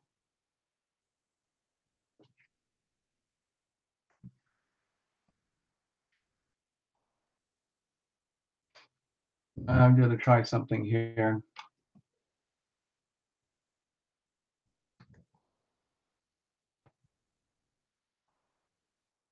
Okay, well, I can't figure out how to do it right now. I'm sorry. There's nothing I can do right now at the moment. I got to look at my options here. I'm going to look at a couple of tools. No, I need to, let's have a look. I don't know how to see. I just got to check something. Yeah, music break. That's a good idea. Now let's have a little bit of a break.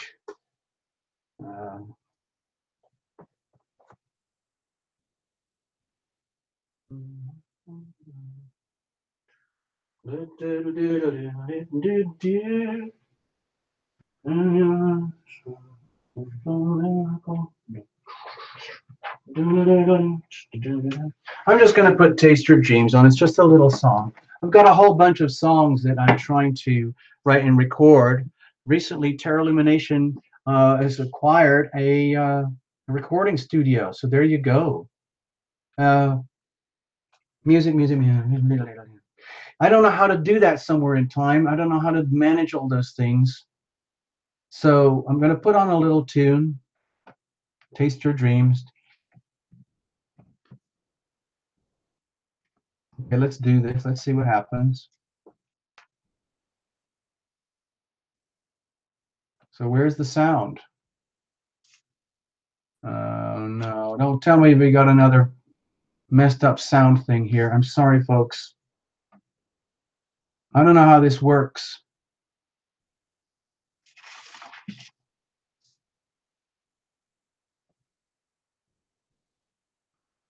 Why is the sound not happening here, people? Oh, I'm so sorry.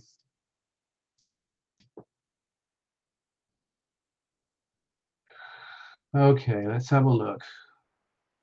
There's something wrong with my sound, like it happened earlier. There's some kind of weird glitch thing going on that I don't get.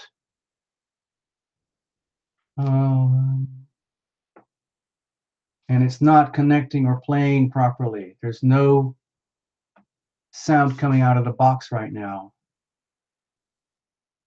I don't know how to fix it. I don't know how to fix it, people. Hey guys, can you actually hear me? Can you hear my voice?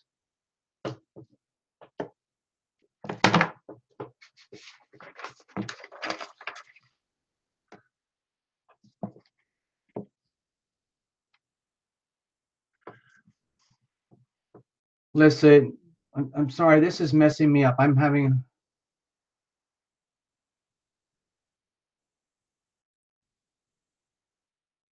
Okay, let's just do that. Let's just keep going. There's something wrong with the sound. I don't know why it's not playing. I don't get it at all. It was working earlier, and now it's not. Let's have a look.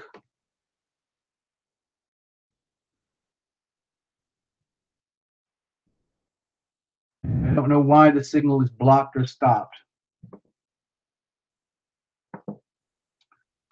Oh man, the whole... I don't know what's happening. I've lost the sound. Can you guys hear me?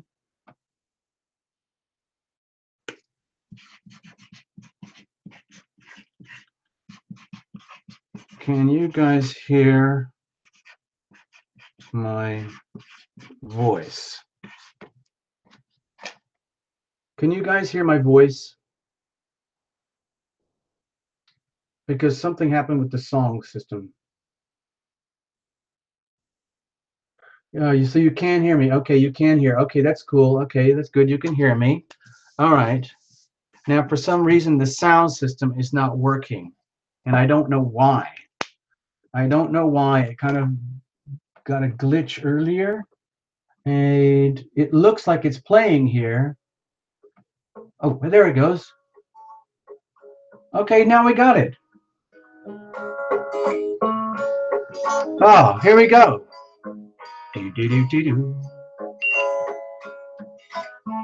If you wish for a simple miracle, if you wish you can have one right away. All you need is some faith, is the will. Ask for it, and it will come to you today. Hey, hey, I want you to be so happy. I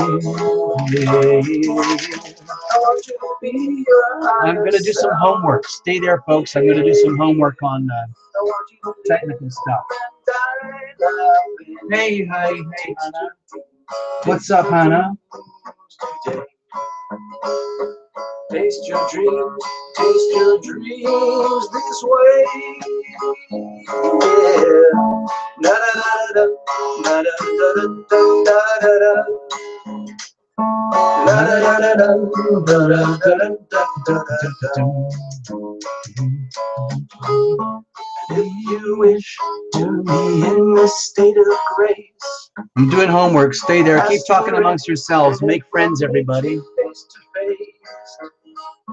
And if you wish, if you dare to dream, you will find that it's easier than it seems. Hey, hey, I want you to be so happy. I want you to be your higher self. Hey, I want you to live and die laughing. Taste your dreams today. Taste your dreams this way. La la la la la la la la la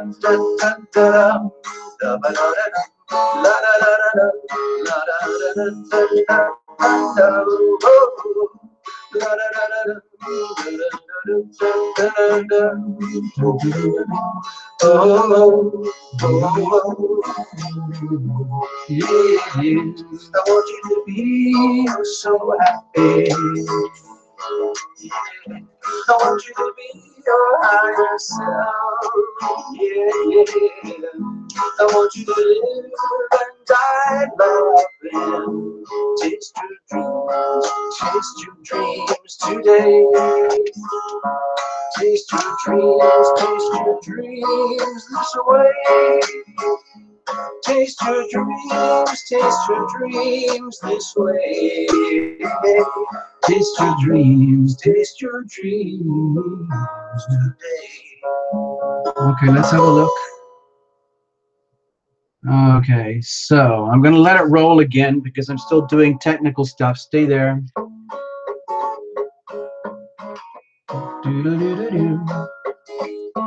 If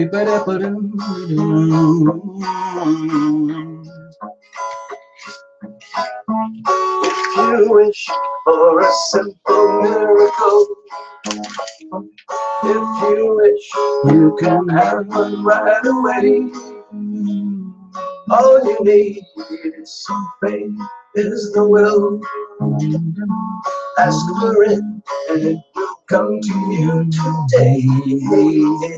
I want you to be so happy. Okay. I want you to be your higher self. Yeah.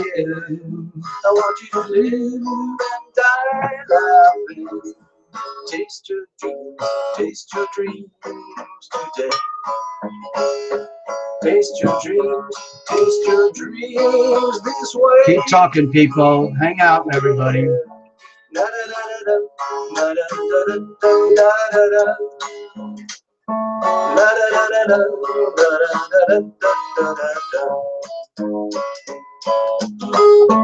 If you wish to be in a state of grace, ask for it, and it will meet you face to face. And if you wish, if you dare to dream, You will find that it's easier than it seems. Yeah, babe. I want you to be oh so happy. I want you to be your higher self. Yeah, yeah. I want you to live and die laughing. Taste your dreams today. Taste your dreams this way. Yeah. Oh. Da da da da da da da da da da da da da da da. La da da da da, la da da da da da da. La da da da da da da da. Oh, yeah. I want you to be so happy. Yeah, yeah, yeah. I want you to be your higher self. Yeah, yeah. I want you to live and die loving. Taste your dreams today. Taste your dreams this way. Taste your dreams this way. Taste your dreams today. Okay, hey. So, anyway, just a little bit of homework there. I'm going to pull out a couple more readings.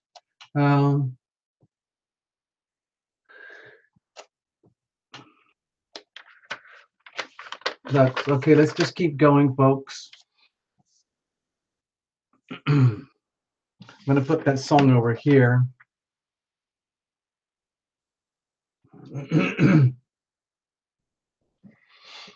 Yeah, spreading the news about the other healers. I was talking about Diana. She's an amazing Reiki healer, did some work for me, fantastic. So,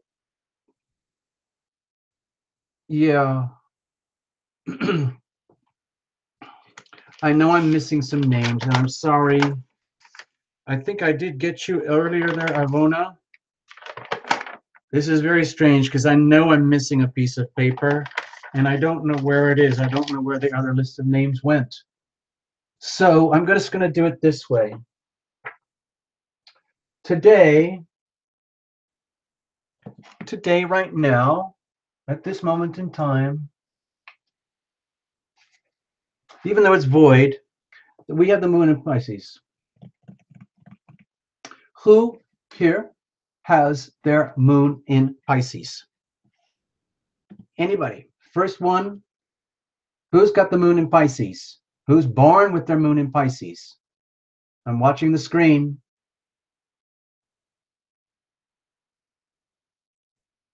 Moon in Pisces. Who's got moon in Pisces? Type it in the screen. Ms. Marie. Okay. Okay, next one. You should learn to spell wolf bite. So who now? Okay, you're going to get a reading. Okay. Who, first one to get it on the screen, who has Sun in Capricorn? Sun in Capricorn. Who's got the Sun in Capricorn? I'm looking, I'm watching the screen very closely. Sun in Capricorn. Sun in Capricorn. Who's got the Sun in Capricorn? Frita Lee. Sun in Capricorn. Okay, so that was Moon in Pisces. Sun in Capricorn. That's to celebrate today. Now, the other thing I wanted to look at, just for fun. Oh, well, I just gave you a reading. So I want to do it. Let's just do those two. So I'll do Swift, Somewhere in Time Tarot. Then we're going to read for Ms. Marie.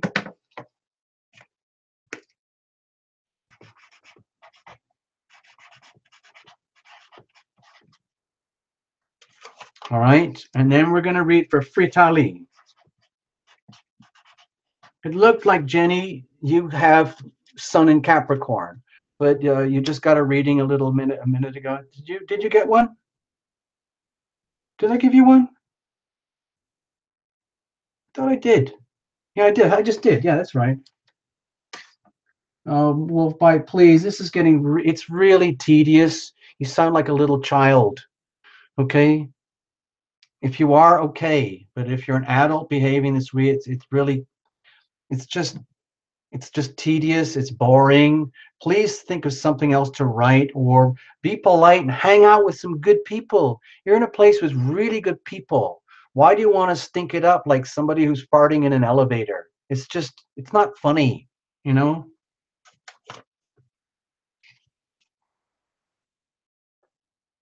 All right. Ivona, I can't block. I don't know how to block him on the show right now. After the show's done, I'm going to block Wolfbite completely, and he's going to get reported. And so what? You know, it happens every day. I have a lot of people who try to attack the channel, so I'm kind of used to it. It's just very boring and very tedious. So let's have a look. Stephanie. Okay. The next one we're going to do. So I got 3 readings here lined up. I want to get one more on the block, okay? Just one more, and that might be as much as I can handle. So right now, it's who can scream the loudest? Whoever screams the loudest on the screen, and I'll pick it. So I know how you guys go crazy pressing buttons, but he who screams the loudest. That's going to be the reading, okay? Me, that's pretty good. Me, that's pretty good. Me, yeah.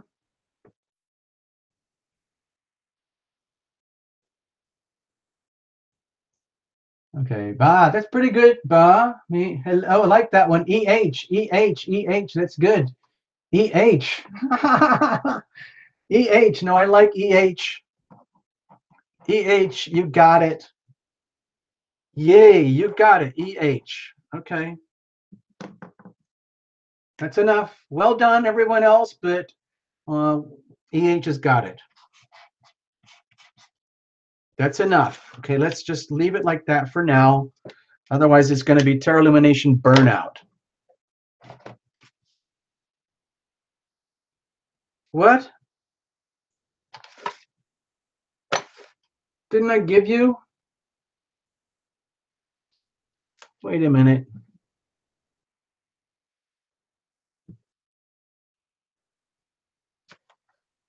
Where's...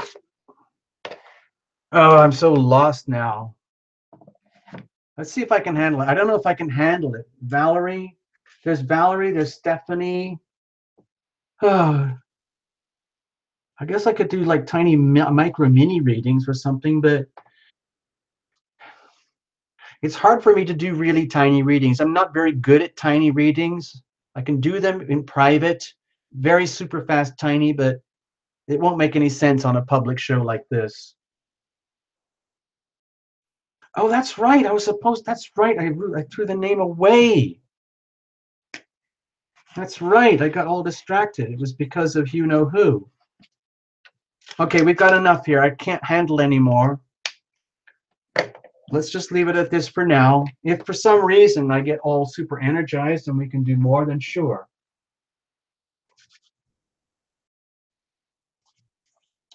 All right, Valerie, Somewhere in Time. Ms. Marie, Fritali, and EH. Okay, this is going to be fun. Hang on to your hats. Oh, let's have a look here. Let's have a look. Let's just have a quickie look here. I want to see. I just want to test the music, see if it's Still running. Thank you, Fritali.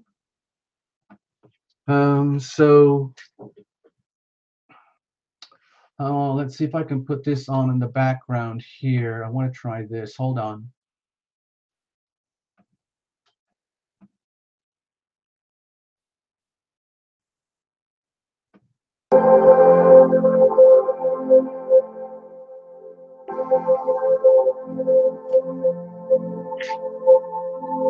Let's have a look. I don't know if I'm legally allowed to play this music in the background, but let's just see what happens. That's right. Thank you, Valerie. You're right.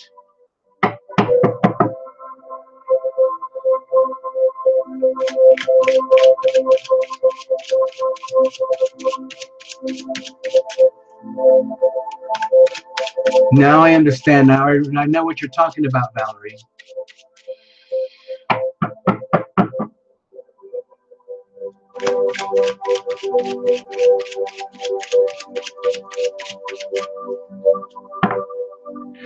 The thing about, you know, the wolf bite energy is that it comes back to bite you later on. So that's your problem. If you like planting seeds of negativity and bad karma, wolf bite, then that's your choice. Okay?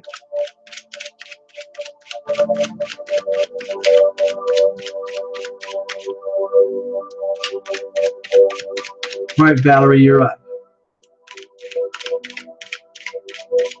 Actually, I think I'm not allowed to play this stuff, so I'm going to close the music off. Okay, I just wanted to test, but here we go. All right, Valerie.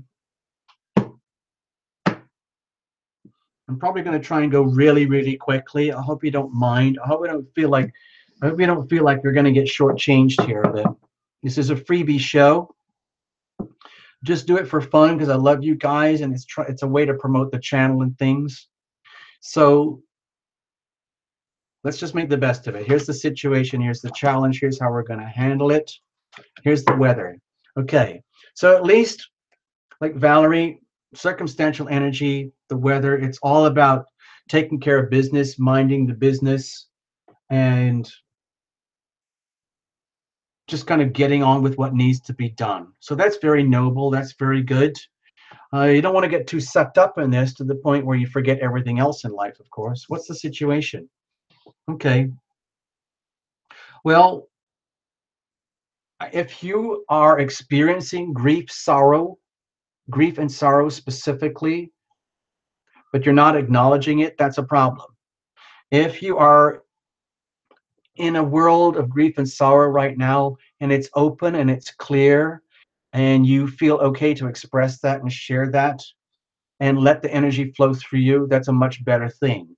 It's not fun, it's not comfortable, but you know, so Valerie, sometimes when we get like, you know, I don't want to say focused on the problem, but when we are overwhelmed by grief and sorrow, it's okay to let that happen. It's very, very important to and let the energy of grief and sorrow move and flow through you. If you end up focusing on it, it's like you get back to the laws of nature where energy flows where attention goes.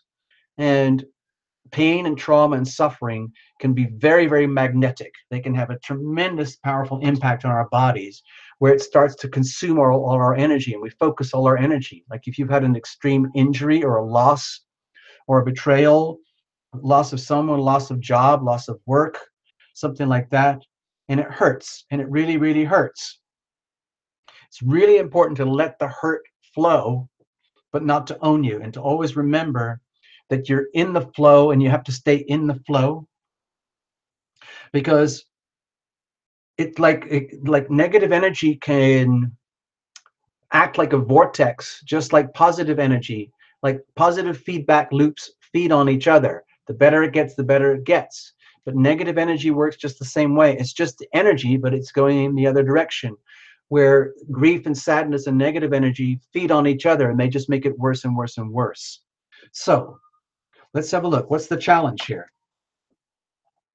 Okay, the challenge is that you might have meant everything that you know, you might have like had all your best of intentions.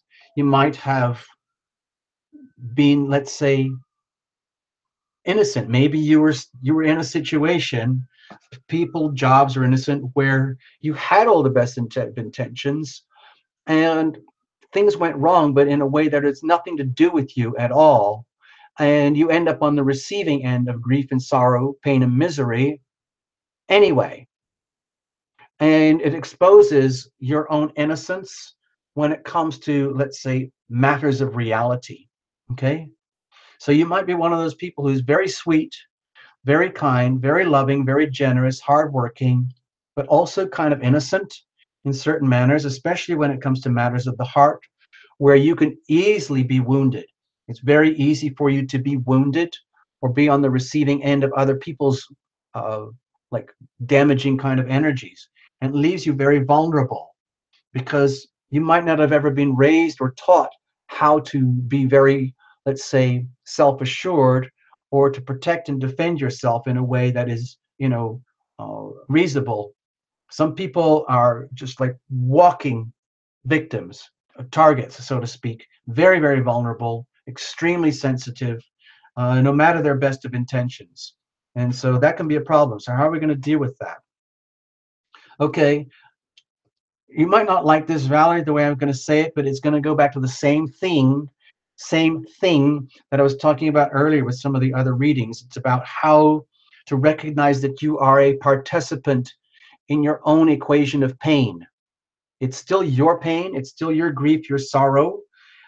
And yeah, you might have been caught out. Maybe you are an innocent party here, and maybe you did work really hard and make all the right moves and investments, and you're still willing to do that. But that might not solve the pain. So, in other words, in order to move forward, in order to like grasp the reality of the situation, it can be really healthy to sort of say, okay, let's wake up here. Let's realize that let's accept and realize that, Valerie, you may be innocent. You may be a very innocent, sweet kind of person. And like all people who are sweet and innocent and loving, you become very vulnerable and easily hurt. But that is a signal for you now to look deep within inside of yourself on how this came about, and to realize, as a participant in your own equation of pain, it still comes down to you, to how are we going to deal with this. In other words, I don't see energies of blame here or anything. It's just that you can't stay like this forever. Okay? We have to heal and move on. And the way to do that is take a look at the situation in a, let's just say, in a very simplistic, realistic manner, and realize, okay, in some ways I might have been the cause of my own undoing.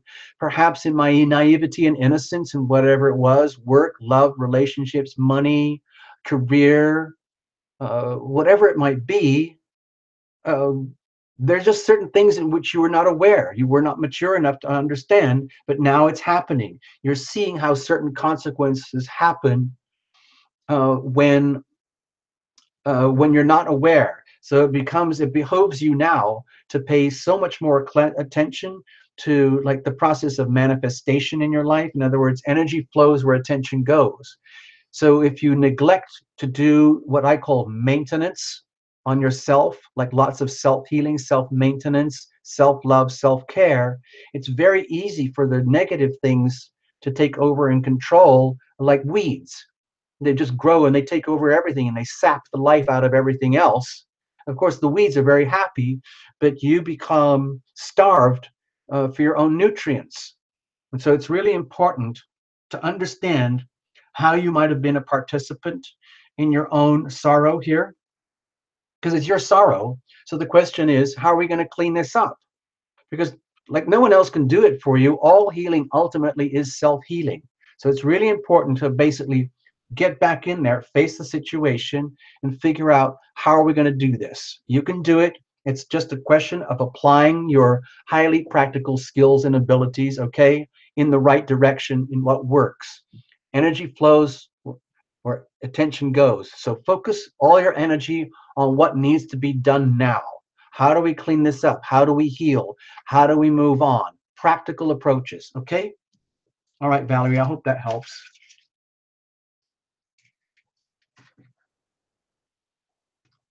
It's funny how, like, so many people who come to the show are advanced tarot readers, you know? Like Moonlight, she was here earlier. She's a very advanced tarot reader with a really amazing channel. And some of you openly declare that you are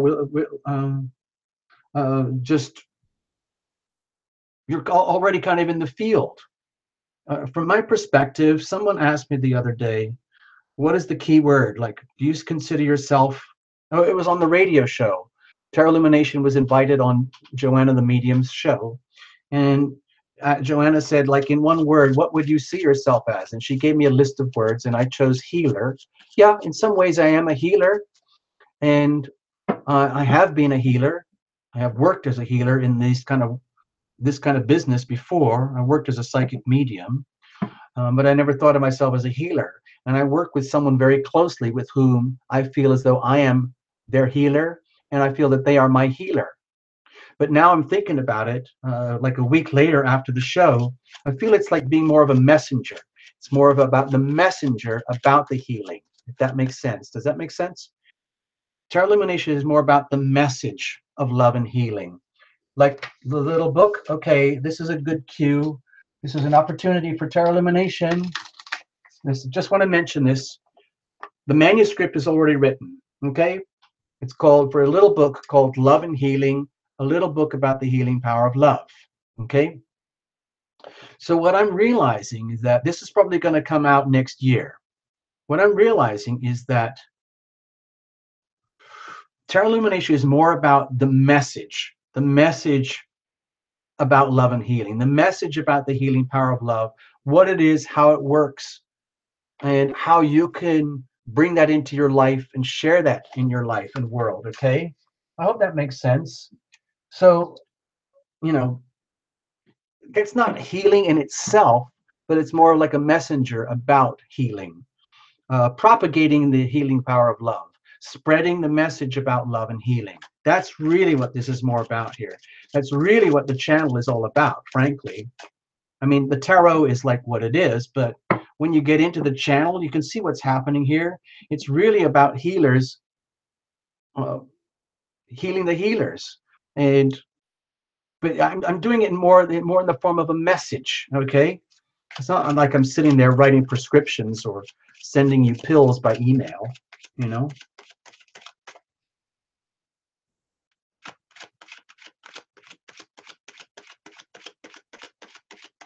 Leilina, the book will be out. Joanna was predicting March sometime. It's a lot of work. It's already written, but it needs to be rewritten. Now, Lena, I understand you're a journalist, so you have to work at a very fast pace.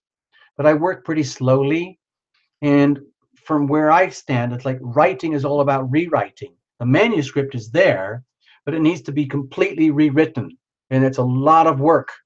The revisions are almost as much work as the original draft of the first manuscript.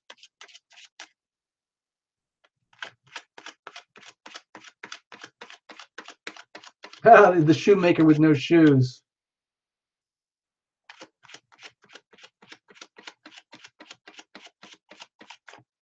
All right, somewhere in time, Tarot. It's up for you now. It's your turn.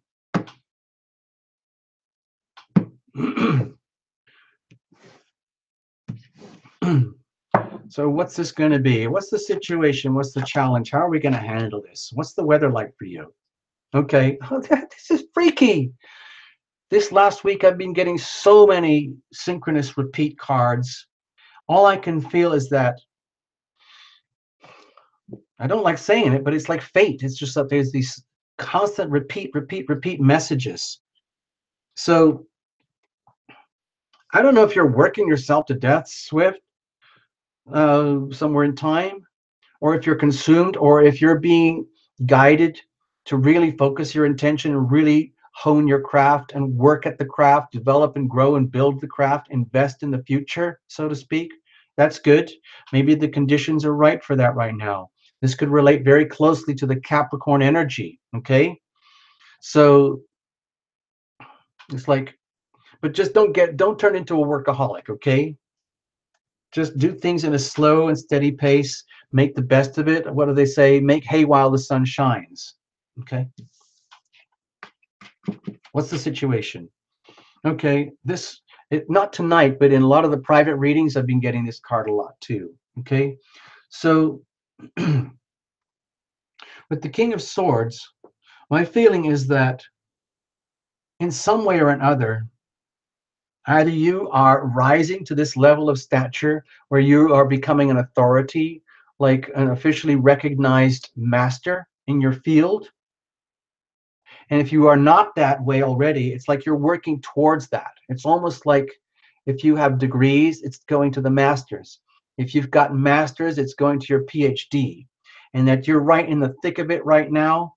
And if you are not there already, it's on its way, where you can actually become, let's say, the authority figure, the advisor, the counselor, the one who knows, the one who has the knowledge and the wisdom, and knows it as a fact, not something that was just spouted out of a self-help book, but you actually own it because you've done the work, you've lived through it all. Okay, so what's the challenge here? More repeat card. So the challenge might be the fear of the initiation. In other words, maybe you've set yourself up for more than you can handle. Maybe even though you might want to, let's say, ascend and rise to the best levels and standards that you can with who you are, what you do, and how you do it. And let's say you've set your goals really high, and you can see that it can happen as well. But it also could be kind of scary for you because there are consequences. Like, let's say you decide you want to go into some practice or somewhere in time tarot, and you really want to up your game and operate at the level of full mastery, like a full-blown, like, master service provider in that world. I'm just saying that for an example. And you've done the work, and you're doing the work, and you're willing to continue to do the work, and you're being supported and advised and guided in this path, and it feels good and wholesome. But the challenge is, it might be a bit scary for you because it might feel, again, like it's like an initiation. So it's just like being tested. It's just like, okay, somewhere in time tarot. So you want to be this awesome authority, recognized figure in your field, in your craft, in your talents and skills. That's great. Now, are you ready to go through the final testings? Do you really think you can handle this? And then you are responding with like, actually, I don't know. Have I set myself up for something that I can't actually do? Am I actually going to achieve this? Is this actually possible? Is the initiation process tougher than I knew? Is the chance of succeeding much tougher than I anticipated? Is the chance of me surviving it all much harder than I anticipated? Oh no, because there's not a lot to guide you because you're pushing yourself to the limits anyway, where, like, you know, things like your natural compass is really challenging, where you, like, things like logic don't count anymore, when you know, like, having to trust deep into like intuition, like the great beyond. And that's the problem. So in other words, you might like to do things right by the book, but the challenge is doing what you do or where you want to go involves having to go deeper into the world of the invisible, the great beyond, intuition, spirit, and let's say divine guidance, which might be a little bit disturbing or disorienting for you. Okay, no matter how stable you are, no matter how much work you put in, there's still that element of fear of the unknown, so to speak. So how are we going to deal with it? Be extremely careful. My feeling here with the Seven of Swords, now, of course, with all the tarot readers here tonight, you can reinterpret this however you want. I'm just giving you the tarot illumination spin. So somewhere in time, my feeling is to be very, very careful about what you do and how you do it. Understand that you can't mess up. Like if you're going to take things up to this kind of level where you become an authority, who you are and what you do, and you're scared about it, it's understandable.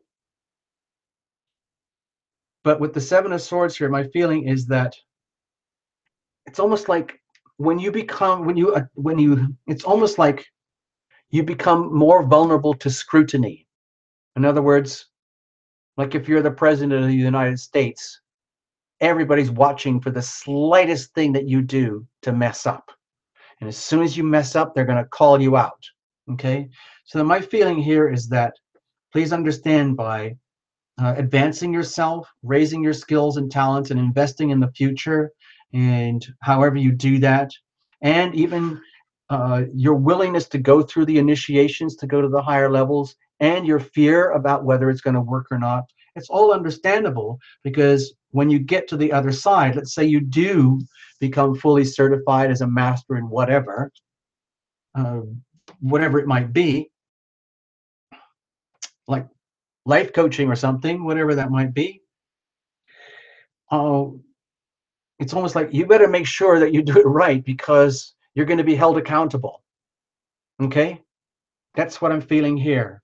In ways like in other words, if you are like working in ways where you don't have to be held too accountable because it's comfortable and it's easy, to get to the next level, to actually make it work, it means you will be held accountable. And so that puts the pressure on. And that could add to the sense of fear. But so long as you understand that, it should not own you. So long as you understand that being held accountable is a good thing. If that's what we need from our leaders and our authorities and our guides and our counselors, we need to know that they're the real deal and that they will be held accountable, and they're not scared of being held accountable. So you can do this, Swift, okay? Don't worry about it. You can handle it. I'm just saying, don't let that stop you, okay? Don't let it stop you. Okay, let's keep going. I hope that helped you. Ms. Marie, you're up. Let's have a look.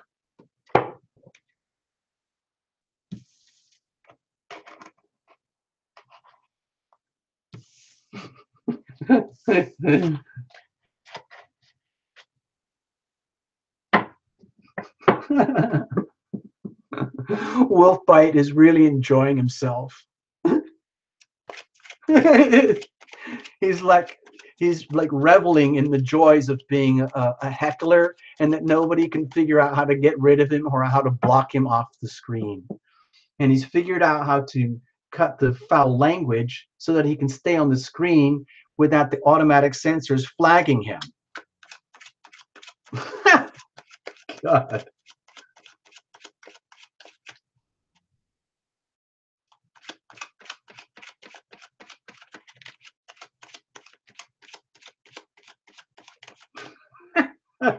God. All right, Ms. Marie, you're up. So somewhere in time, I hope you got something out of that. Seriously. Okay. Oh, wow. Hey, if you need to follow up somewhere in time, please get in touch with Tarot Illumination through tarotillumination.com. It seems like there's an issue here that we need to deal with somewhere in time, okay? Been doing this for 25 years and people don't like it, okay? What about healing the healer, okay? Maybe we should do your private mini reading or something, all right? Just something, I'm just putting that out there, just a suggestion, because if you're struggling in some way and you've been doing something for 25 years and something's not right about it, we need to look at that, okay? All right, Ms. Marie, you're up.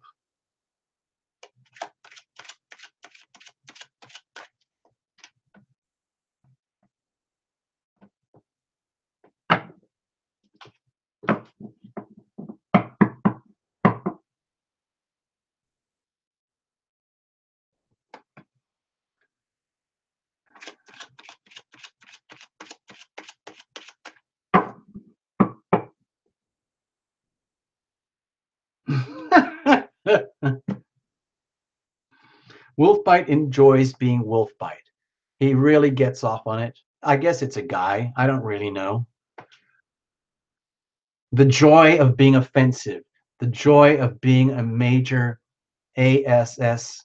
The sheer joy of it. I totally understand Wolfbite. I totally get it. Ms. Marie, what's going on?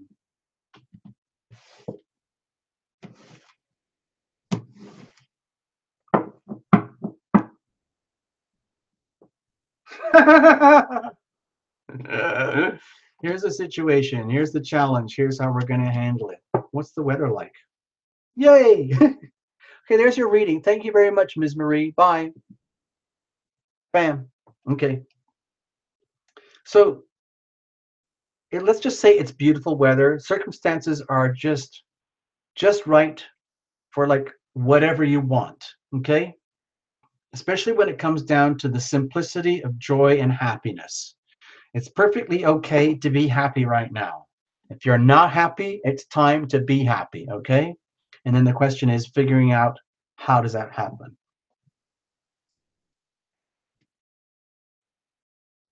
So, what's the situation? The situation is happiness. It's all about owning your own happiness. Okay, Ms. Marie? So, if you're puzzling about this, how do I own my own happiness? From the Tarot Illumination perspective, it's something that is the result of a decision. If you think that happiness is to do with whatever's outside you and around you, and the weather owns you. In other words, if it's a beautiful, wonderful day, you feel great. But if it's a really sucky, lousy day, you feel awful. That's a problem. That means your happiness is contingent on external energies. Okay, real, true, independent happiness. Nobody can take that from you. This is something that you would own. So maybe this issue of happiness is in question right now. I hope that makes sense. So what's going on? What's the challenge? Okay, impoverishment. Maybe you're scared of being rejected, left out, poor, loveless. Money, home finance, jobs, careers, partners, mates, whatever it is, where your happiness could be in serious jeopardy. In other words, if your happiness is contingent on someone else or something else, and you're not owning it, then the deep dread fear is that you would lose that thing, person, situation, job, environment, money, whatever it is, that makes you happy. So that makes you extremely vulnerable to external energy, okay? Especially if it comes to relationships, because often we make really, really important life decisions based on very important relationships, especially when it comes to things like marriage, lovers, people live in lovers, joint business operations, joint resources, joint finances. And if you make the wrong decisions with the wrong people for the wrong reasons at the wrong time, things can get really miserable, okay? Almost to the point where you lose it all, okay? And even though you meant well going into it, because sometimes we don't know ourselves when we go into a situation, and only when we come out the other side have we learned about what really goes on inside of ourselves and our loved ones and our relationships. How are we going to deal with this? If you're terrified of going broke and losing happiness, it might be that you don't own your happiness from the inside, and that's where the real problem lies. Let's have a look. The way to deal with it is BAMO, love you first. Treat yourself as though you are a goddess. In other words, if you feel like your happiness is going to go and it's not something that you own, then that's a problem. But over here with the Empress, my feeling is to treat yourself as though you're a goddess, and that nobody can take that with you, take that happiness from you, unless you let that happen. And that's by choice. That's a decision. Like, it's, in other words, it's perfectly okay to treat yourself and love yourself first and own your happiness from the inside, where you're not dependent on external sources of happiness. In other words, having the right person, what you think is the right person, the right job, the right car, the right career, the right lover, the right relationships. But just being happy from within inside yourself. And it's like you can create a little mini mantra, something like, I am a very lucky person. I'm a very wealthy person. I'm a very happy person, and I'm a very blessed person. Not only that, I'm actually pretty yummy, just as I am. Okay? And it's nothing to do with anybody else. It's just you loving you. Okay? Understanding that you have a right to feel good. You have a right to, let's say, your passions, your desires, your creative expressions, your uh, the fun in life, the joy in life, the feeling of being rich and abundant and creative. Okay? You're allowed to do that. It doesn't have to be contingent on anybody else or if they have to give you permission. You don't need anyone else's permission to be this or feel like this. Okay, Ms. Marie? So from now on, the medicine is just go to the mirror and tell yourself, I am just gorgeous and awesome as I am. Thank you very much. It's nothing to do with anybody else. Okay, thank you very much. All right, Ms. Marie, let's see what's happening. I hope you get something out of that.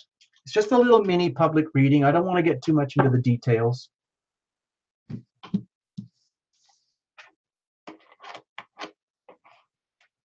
Okay, Fritali.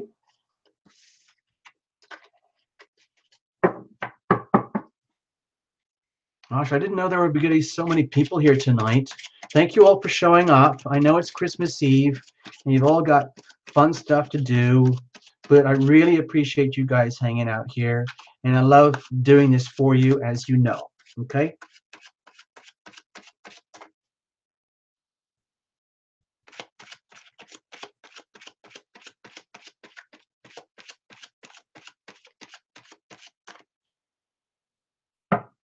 Hey, I want to hear your story, Amy Highmore. You just manifested a mansion with no money or job. That's awesome. You. All right, Fritali, you're up.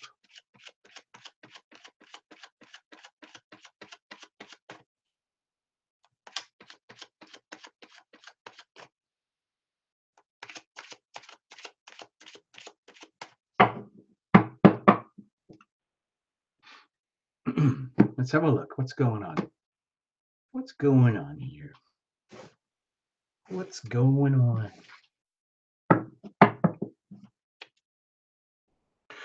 Here's the situation. Here's the challenge. Here's how we're going to handle it. What's going on? More repeat cards. What can I tell you? Ace of Swords here. It's about time, Fritili. My feeling is that this is a great chance. This is your opportunity to lock into the real truth of things as opposed to whatever you thought was the truth about your life and your world. Basically, a major upgrade in terms of attitudes, perceptions, beliefs, and understandings, wisdom, paying very, very much closer attention to what you hear and understanding what is really true as opposed to what you thought was true, tuning into absolute truth as opposed to subjective truth. Okay, let's have a look. What's the situation?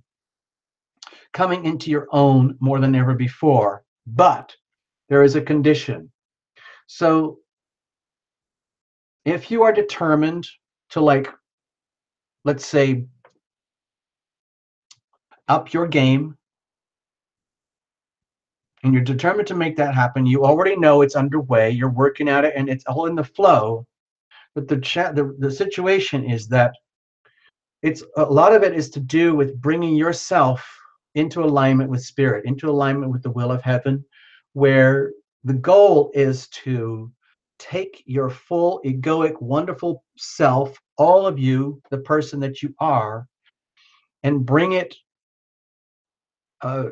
like making yourself an instrument of the will of heaven, so that your mission, your reason, your purposes for being here on earth make more sense to you in your heart, in your soul, in your spirit, as opposed to just, showing up every day for life, doing whatever you do, the college, the work, the job, the career, friends, family, chores, everything to get by. We're talking about, for Fritili, it's time to bring it to a higher standard where it does have a mission and a purpose to do with love. And let's say it's almost like becoming an earth angel. I know this sounds very cheesy and corny, but my feeling it's about frittally. It's like it's almost like making that your job. Okay, I hope that might sound very, very weird, but it sounds like, you know, that reading we did earlier about becoming an authority in your field. I feel this is a chance now. There's a chance now for you to become an authority in your field, where, like, it's going to sound, I feel almost like, almost embarrassed for saying it, but becoming a professional earth angel. I don't know where that came from or why I felt it, but that's what it is. So that your life has more meaning and purpose than it does right now. And it is possible, it's all there. What's the challenge though? Okay, you might be holding on to reality, okay, because you like stability. It might be that you really like what works. In other words, if you've got, like, say, an act already together, you've got a life together, work, career, activities, and everything is just like, you know, it works, good solid foundations, then that can actually be the stumbling block. Because, you know, the status quo, if we get too married to the status quo, if we get too bound into our structures to the point where they own us, where you become a prisoner of your own device, where you've built such solid structures of reality, where anything less than that can feel unwelcome. Like if you're very deeply enmeshed,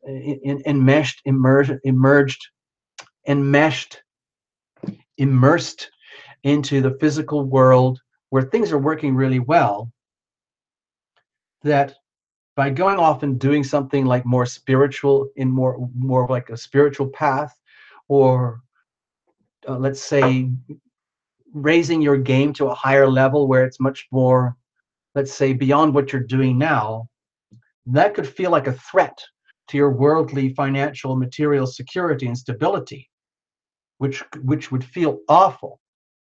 Like some people are used to a lot of, like, let's say, changing circumstances and things. But if you like stability and you want stability and you've worked very hard for that and you continue to work hard for that, the whole idea of transforming and moving up to something a little bit more, let's say, spiritually satisfying could really be a scary prospect for you. So how are we going to deal with that? Okay, figure out what really counts. Do you want to be happy? Do you want to be right? Do you want to be rich, or whatever it is? Like, figure out what is it that actually makes you happy deep in your heart. Admit what it is and then go for it. Like if you're really, really, like I said, enmeshed and immersed in a certain way of life right now, but your soul and your spirit is calling you to rise up to a higher level, then it's almost like, well, do that. Because if that's what really makes you happy, then what you thought was stability actually becomes a hindrance, an encumbrance. It becomes like a dead weight, like being too deeply tied to the status quo, to the point where the status quo isn't so fulfilling anymore. And this is what really counts. What really, really counts is being happy from the inside, having it all, that in a way that you can share with others, others can share with you, like the happy family card, okay? So it is possible, but it has to happen by your choice, by a decision. Okay, so over here, okay, we started off with the Ace of Swords. Like, let's just say that's what you want. You know that's available. You know you can do it, and that's your intention, and it's possible. It's just the fear of disruption of the status quo. So how do we deal with that? Just, it's almost like brainwashing yourself to look into the mirror and say, well, what do I really want? What do I really, really, really, really love? And if what you really love is this whole notion of the upgrade to taking it up to a whole higher level, then go for it. Okay? Just go for it. And Allow that life unfolds in these ways that are, you can't control every physical aspect of life. Sometimes you just have to tune into what makes you happy and then just go for it, okay? And then share that, because it's like magnetism.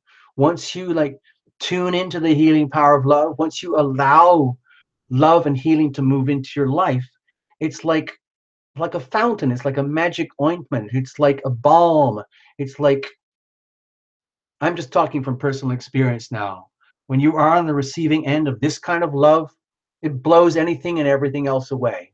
And I'm very, very lucky to have this in my life. So I'm just sharing that with you, okay, Fritali? It is possible, it does exist. And you can own that, you can have that by your decision. Focus on the love, focus on what makes you happy, not necessarily what is right or what is status quo, okay? Let's have a look. EH, you're up next.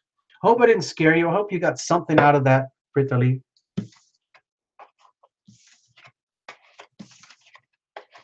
EH.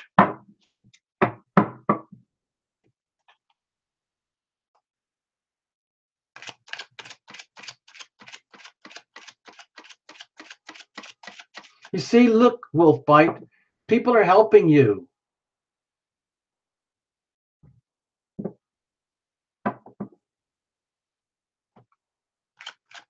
All right, EH, let's see what's going on.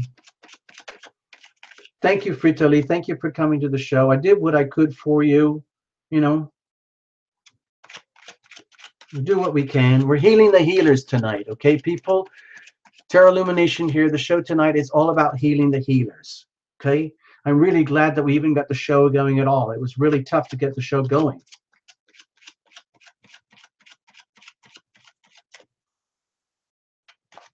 Okay. Thanks, Fritali. I'm glad you get it. You didn't take it personally. I'm just Tarot Illumination, kind of doing my job, okay? All right, here we go. EH, what's going on? Poof. All right, let's have a look here. I'm so glad all you people here. Hey, look, Wolf Bite's a human being. He's actually admitted he's so tired of everything, as if it's a guy. Well done. Thanks for being a human being, Wolf Bite. See, it's not so bad here, is it?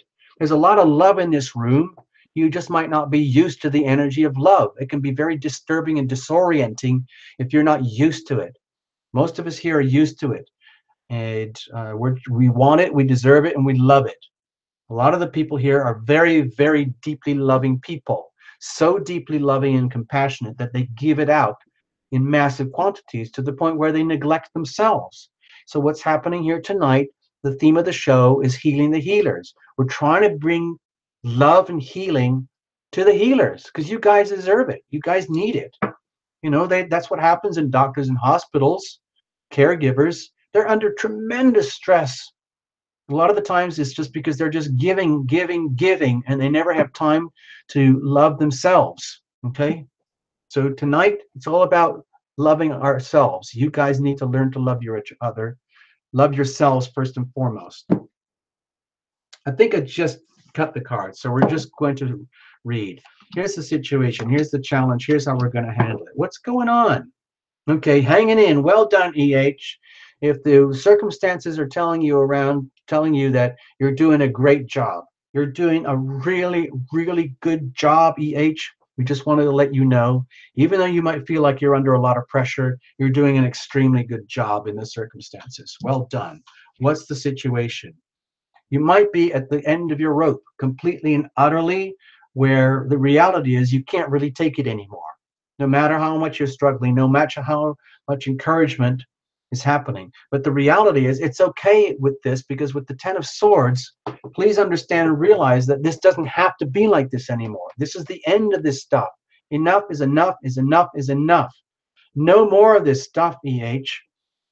If you have allowed yourself to be a pincushion for everybody else, if you've been a compassion junkie with friends, family, workers, spouses, boyfriends, girlfriends, jobs, whatever it is, to the point of depletion, please understand, again, I don't like to point fingers, but We are always a participant in our own pain, unwittingly or not. Even if you've had a massive road wreck and somebody else caused the accident, you're still a participant. You still own that pain. So what I'm sensing here with the Ten of Pentacles, the situation is that you can't take it anymore, and you don't need to take it anymore. Okay, it's okay to tap out. It's okay to say enough is enough. I can't take it anymore. And that is actually probably the wise thing to do. Okay, admit it, and then live to fight another day. What's the challenge, though? Okay, gosh, this keeps coming up and up. The challenge might be accepting the truth, the cold, hard truth about the situation and how everything came to be this way. I'm glad you're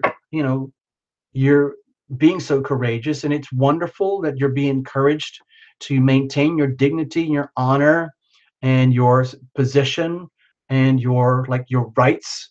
That's great. But if the reality is that things are over and they need to be over, then the best thing to do is to accept it. Okay, but that's the challenge, being willing to accept the truth about a situation, even though it might be over, because it's almost like it's so simple. Like if you realize, oh my gosh, I should have known that all along. I was the ultimate cause of my own demise.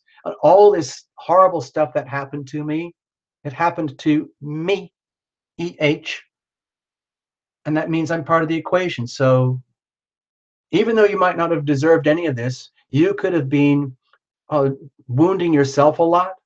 You could have allowed other peoples to wound you. You could have allowed for other ways that you were raised, attitudes that were ingrained in you, conditioning from childhood, all these things that accumulate and pile up into more and more and more pain and suffering to the point where you're done.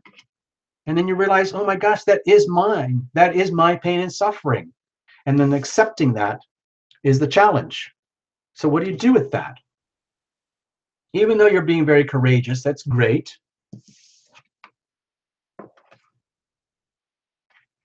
Okay, with the Four of Cups here, my feeling is the way to deal with it is accept the loss. Okay, sometimes it happens in life. Like sometimes we lose things. Sometimes we lose things in a business deal, or we lose things in love and relationships. And then it's painful. But sometimes the best thing to do is accept a loss. And then it frees you, it liberates you. And with the four of cups here, my feeling is like be very clearly willing to accept the loss. Normally I would never read the card this way, but my feeling right now is to look very, very closely at all the love that was there, could have, would have, should have, and realize that it's over, it's done. Be aware of that, and then you'll know it, you'll feel it either by invocation or spirit will tell you that it's time to move on and eventually refocus all your energy on what really counts, which is over here, which is love. Think of this as a miniature Ace of Cups. It's always there. It's always right there for you, and love is always, always the ultimate answer. It's the ultimate healing balm, okay? It's a question of getting there. And my feeling, there's no point in trying to bully you into a way of like, you've got to move on, accept the truth, EH, that you are the cause of your own demise. No. Please understand that you might be the cause of whatever is ailing you, even if it feels like it's coming from someone else or somewhere else. It's still your pain. So how are you going to deal with it? Acknowledge it, accept the loss. Don't take it personally anymore. Treat it as a very painful, very, very painful lesson, and then move on. Remember, always when I do see this, I do see the attitude of gratitude, remembering that energy flows where attention goes. So you don't want to dwell, like if you accept the loss, you don't want to dwell on it forever, because then you're just going to start triggering all this stuff again. It's like accept the loss and move on. Maybe somebody stole your bicycle. Maybe somebody scratched your car. Maybe somebody stole something from you. Whatever it is, accept it and move on, and then refocus back onto what really counts. It's just simply recalibration. Energy flows where attention goes. And just with the flick of attention, when the time is right, you will feel it intuitively. You will tap back into love and healing. Okay? It's just a question of when, but allow yourself to live through the loss. Allow yourself to accept it. You've done a great job to get this far. You've been very courageous, and you will prevail. You will prevail. You can take all your courage and use that courage to refocus everything back and salvage your life again, okay? So don't worry. All right, EH, I hope you got something out of it. I really, really do, okay? Well, hello, folks. Hello, hello, hello. Jody Briggs, thank you, welcome. I need a break, people. I think I'll see if I can put on a tune, see if it actually works. See if this sound thing is working, okay?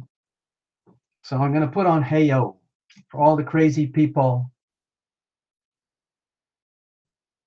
All of crazy people.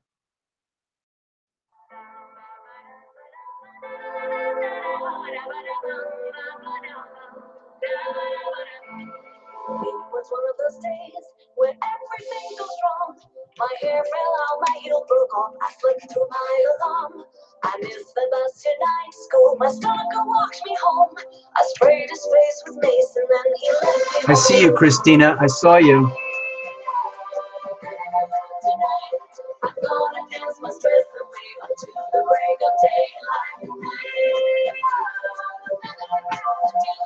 You may not wanna dance with me, but I wanna dance with you.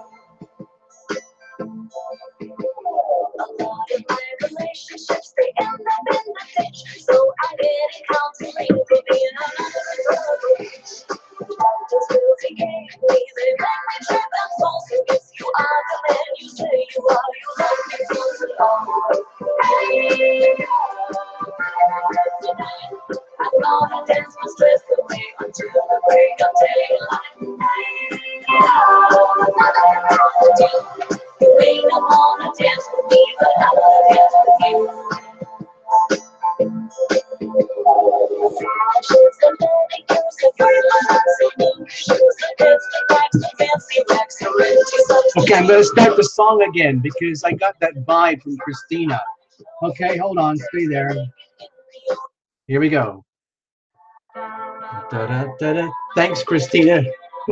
That was a great idea, Christina. Thank you. It was one of those days where everything goes wrong. My hair fell out, my heel broke off. I slept through my alarm. I missed the bus tonight. School, my stalker walked me home. I sprayed his face with mace and then he left me all alone. Tonight, I'm gonna dance my stress away until the break of daylight. You may not wanna dance with me, but I wanna dance with you.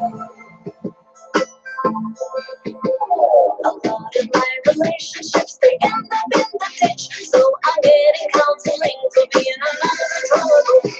The doctors will gave me, they make me trip and fall. So if you are the man you say you are, you love me close and all.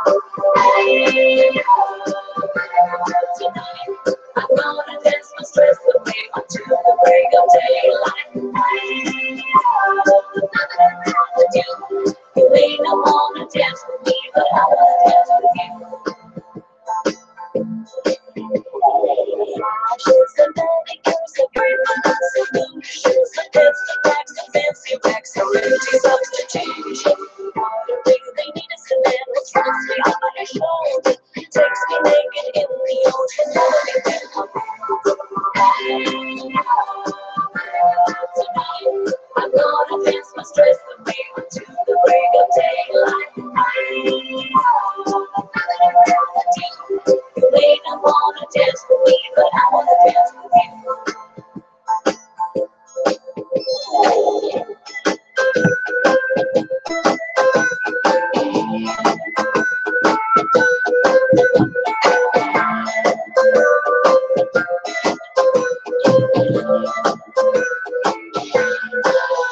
Getting tattoos on my ass and up and down my arms could get me into trouble. Leaving me rejected. Then again, pretending I'm secure like they all do. There is no guarantee that I will be accepted. Tonight, I'm gonna dance my stress away until the break of daylight. You may not wanna dance with me, but I wanna dance with you. We're gonna dance the stress with me until the break of daylight. You may not wanna dance with me, but I wanna dance with you.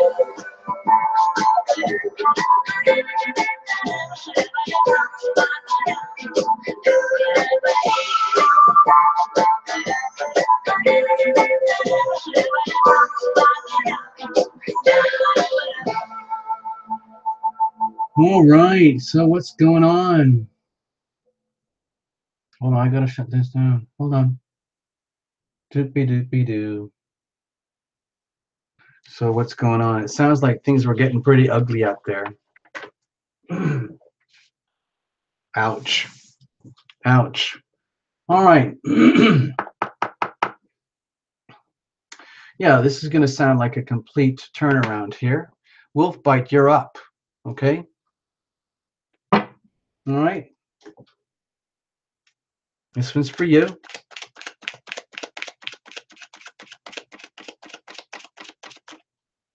Oh, if he left, that's going to be a complete waste of a reading. I don't want to do that if he's left.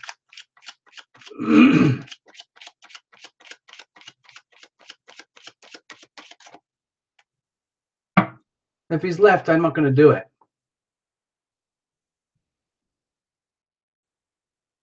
Oh, that's okay. All right.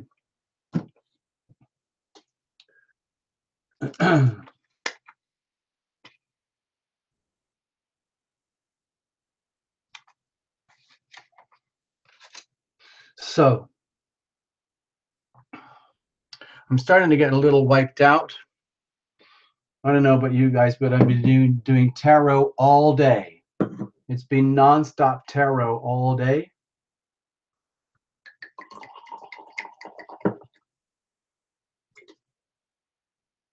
Kind of like to just hang out with you guys, you know, like we do sometimes, you know.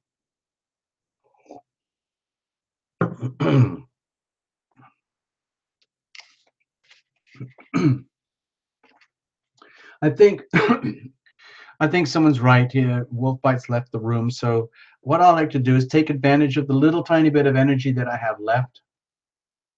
Do I need another jolt? Yeah, somebody send me some love and healing. I'm ready to do one more healing. I need to pick a name. Let me see. I want to figure out a good something that I had earlier. Now this is going to be a tricky one. This is going to be tricky because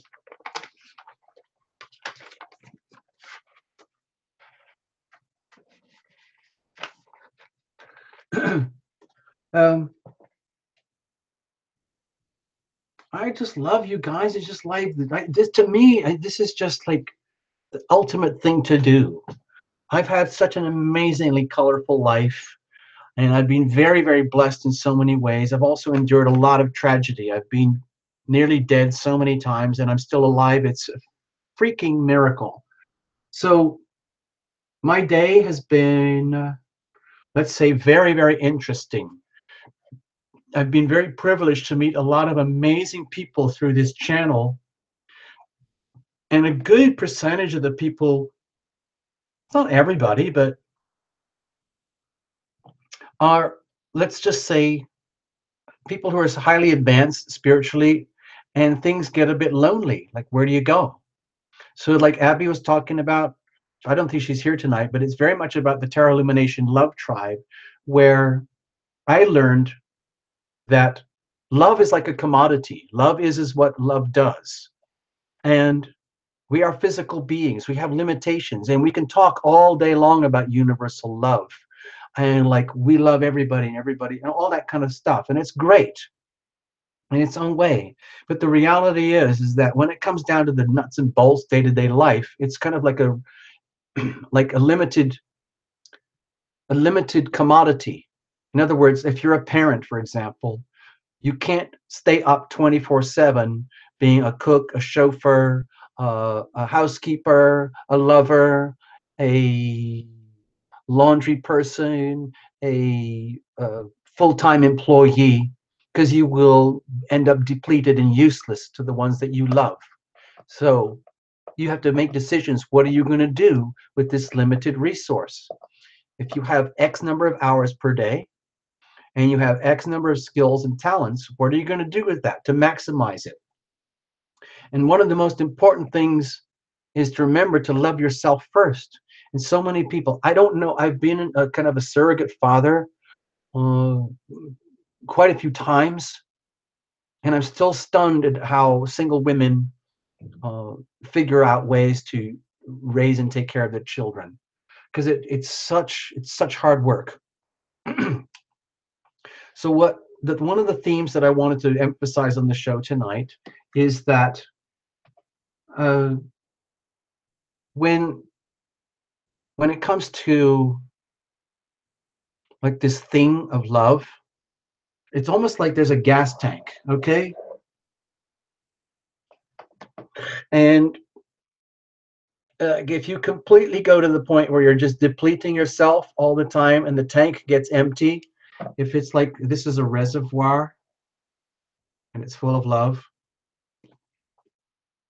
it's so important to keep it topped up. And only you can do that, okay? Especially if you're a healer, if you're an empath, if you're a teacher of some kind, somebody where it's all about sharing and giving out so much, you can do it to the point of depletion. I see it, I witness it so much every day. I see it in the private readings, how people are so depleted because they don't understand the concepts of loving oneself first of all. You know, that what's that cliche about put the oxygen mask on yourself first? It's true. And there's a reason why they instruct you to do that on airplanes. Because if your biological, emotional, loving urge is to save the one next to you, your child, your spouse, your loved one, but you don't put the mask on yourself, like what's the point? It's useless. You become useless to them. So with the theme tonight of healing the healer, please understand it's almost even more important for the healers than it is than the people that you're healing. It's so extra important for the healers to please love yourself first, okay? Love you first, okay? I know it sounds like I'm promoting vanity, egomania, narcissism, selfishness. I'm not. I'm trying to just remind you to take those moments for yourself and award yourself, nurture yourself, love yourself. Like I do that. I do that to myself. I am loving. I am loved. I am loving. I am loved. I am loving. I am loved. I am loving. I am loved. I am loving. I am loved. And I live that. I do everything I can to live that. And I do everything I can to live my own words. I am loving. I am loved. I am loving. I am loved. And here's the thing. I know that I'm a loving person. It's by choice. I deliberately choose to radiate love, to radiate the healing power of love, to share love, to permeate love, and then I receive it. I'm extremely fortunate because I'm actually on the receiving end of love as well. And I know what it's like to receive love. And I am so intensely grateful. And so I feel that I have like the authority to speak those words, even though they might sound like nonsense. Love you first. Be loving and be loved. The thing is, when the love comes to you, That's the biggest challenge, especially if you're one of these advanced energy healers, where you have to be willing to accept it when it comes back to you. If you're constantly putting it out, it makes it very hard for it to come back in. You have to leave room. You have to leave some openness in your heart. You have to be willing to be kind to yourself. Somebody wrote in the other day, Terra Illumination, have you ever heard about this thing called, I think it's called Ho'oponopono? This is like a Hawaiian culture about, the key thing is like, it's all about, oh, I'm sorry, I hurt you, I love you, please forgive me. It's very, very simple. And the thing is, you can do it to yourself too, when you realize that you are often the cause of your own demise by denying yourself the love that you deserve. So please forgive yourself, you poor thing, you poor, poor thing. Poor, poor, poor you. Poor, poor, poor me. I'm sorry I hurt you. I didn't mean to. Please forgive me. I love you. I love you. And you can say that to yourself. You can tell yourself, I love you very much. I really do. I love you very, very much. I love you very much.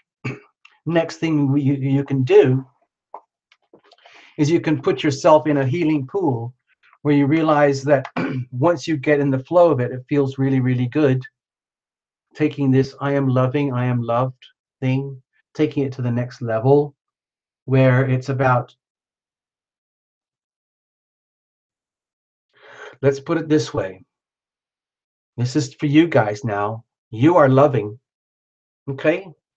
You are loving and you are loved, okay?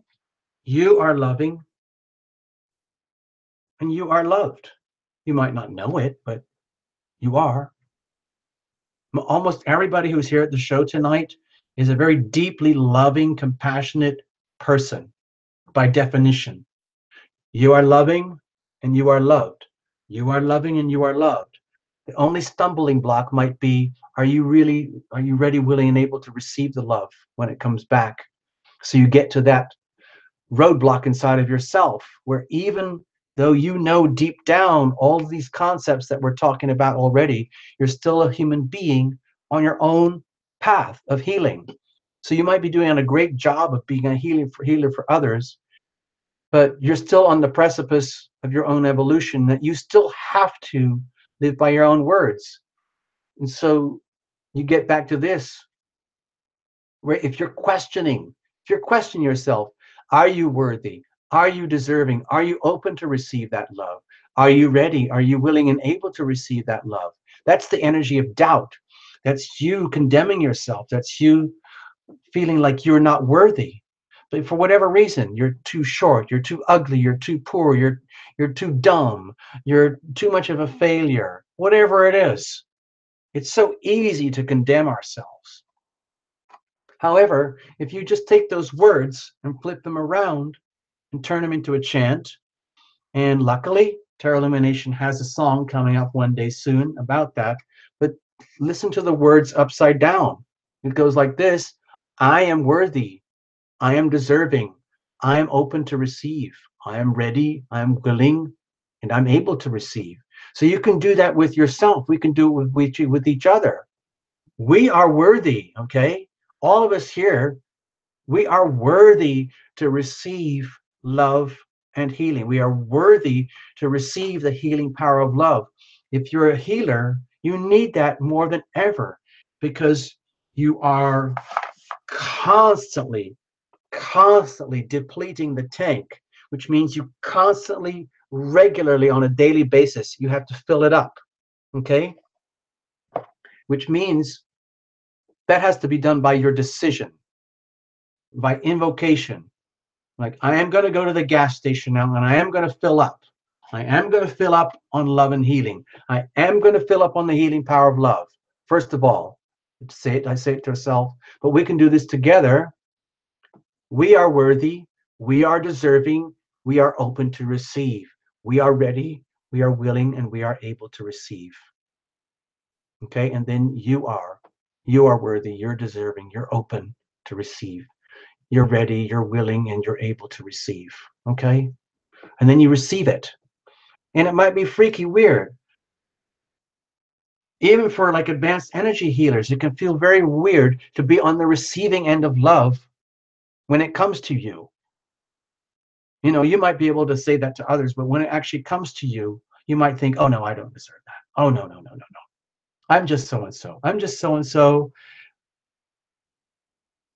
But it's true, you do need it, okay? So please be willing to give that to yourself, okay? Sorry, I got all carried away and preachy there. I don't know what got into me. I have no idea. I have no idea.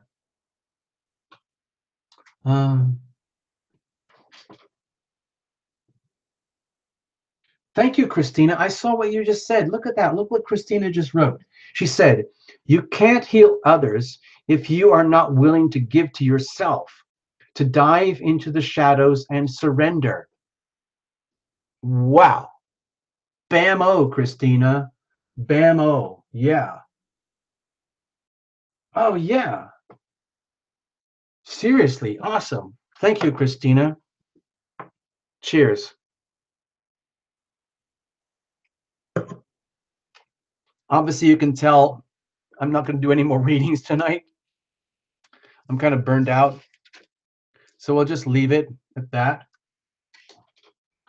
And let's have some fun. I'm going to put on I Am Healing. Let's hang out and have some fun.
Sorry.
Jenny, the answer is here.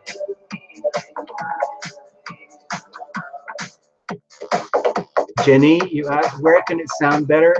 It sounds better.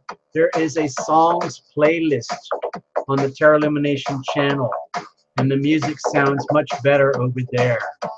This is just going through my crappy sound system, and it's all I can do. I've tried to figure out how to get the real sound, but I don't know how to do it.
We are healing, we are healing,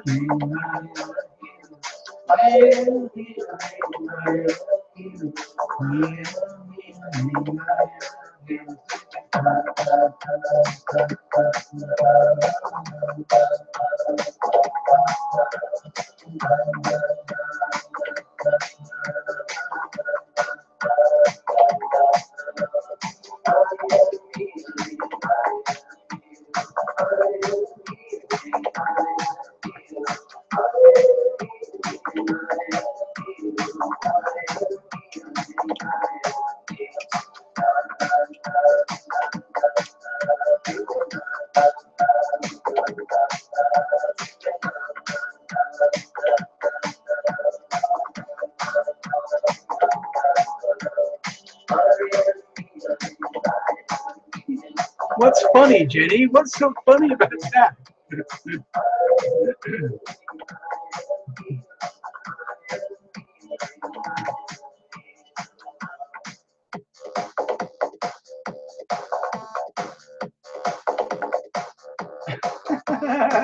You guys are funny.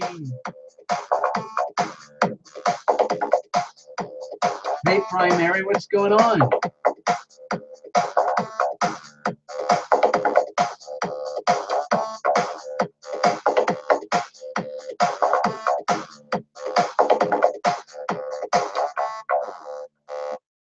I just wanted to calm down for a second and just check in with all you guys. You could probably figure it out. It's the end of the show. I'm totally burned out, totally tarot out. It was a fantastic tarot party. And we even had a professional heckler. Thank you. It was fantastic. Tested us all to the max. Hi, Primary. Hi, Primary. It's been good to see you all, people. Thank you, Fritali, for telling us about those things, how you book bands and mix recording things and all that stuff. That's cool. I still have a very deep love of music, as you can tell. And I'm hoping that with the new recording studio over the next few years, we can really make some good stuff for you guys. Because the music is really going to be all about the healing power of love. It's all going to be about love and healing in one form or another. And as you probably figured out on the existing playlist, everything's pretty amateur. And it's simply because of, lack of funds and lack of resources, facilities to do that. But with this new little recording studio, it's amazing what you can do when you know what you're doing. And I'm very lucky to have some good buddies now. Thanks to the Terra Illumination channel, we've met a few cool people here. So we're going to literally take the Terra Illumination Love Tribe and turn it into some music for you guys, because I feel that there's a lot of healing that comes through music. It gives me a chance to express. I may not be the most perfect love doctor on the planet, but my things that I can offer are things like art and music and writing, but it's now in the context of love and healing. And that's where it starts to make sense here. So I want to extend that to you. So that's kind of where I want to go with this.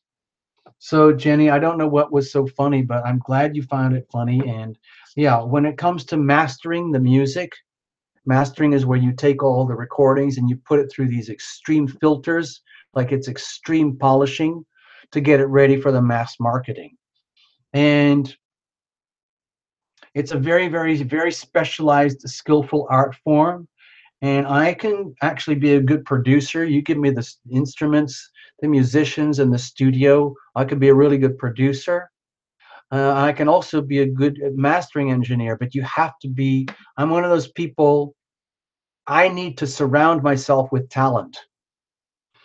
I'm much better when I work with really talented people rather than doing things myself. I need to work in a merger, in a state of deep merger. And so when I said for mastering, Fritali asked, I said, well, for mastering, I use a professional mastering service. Okay, so there you go. I hope that answers the question. So anyway, it's been wonderful. Okay, I don't know what's going on. If there's a girl fight out there, I can't help you. I don't know what to do. I don't want to get in the middle of it. You guys need to sort it out between yourselves. All we're hearing about tonight is love and healing, bringing the healing power of love into our lives. Understand the theme of the night was healing the healers. So if we've touched on some nerves, which we did, and there's stuff that needs to be dealt with, let's deal with it. Let's bring it out in the open and deal with it, okay? That's how you heal it. You got to reveal it to heal it. So, okay?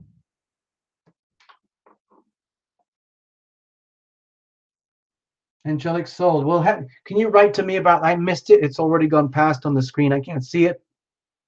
So could you write in, Angelic soul? Could you please write in and tell me more? Okay? Okay, so you're all good? Everybody's good? Everybody's good? Okay. All right. Yeah, seriously, you got to reveal it to heal it. That's the ultimate truth here. You've got to reveal it to heal it. If you don't reveal it, you can't heal it, especially when it comes to deep soul heart issues. You know, that's just how it is. Um, I'm gonna put this one on. Hello, Melinda Hall. You're new here. Well, it's the end of the show. We've been going 3.5 hours, and we're all burnt out. It's been a Tarot Illumination Tarot party for the holiday, and we just did it for fun on Christmas Eve. And I'm very, very fortunate to be able to do this. I had the time to do it, so I'm doing it. And so we did it. But I'm sorry you missed the show. And let me see. I just want to put on something else for you guys before we all leave.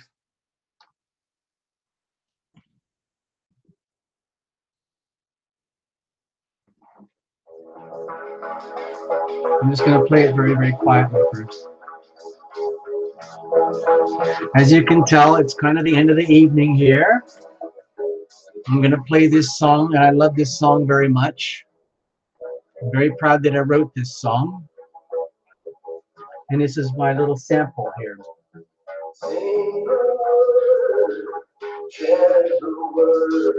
So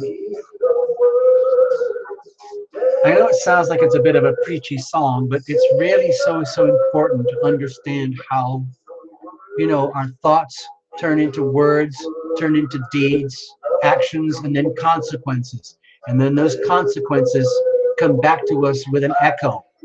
So it's so incredibly important to understand, to honor your words, live your words, be true to your words, dance with joy, breathe them with joy, okay?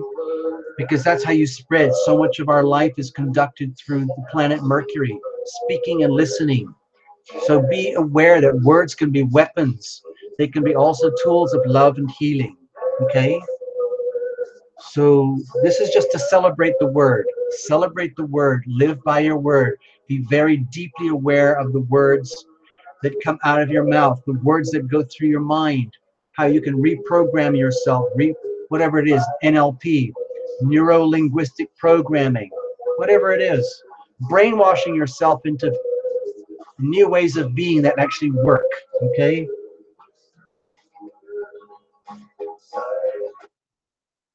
So I'm just going to play it out here for you people.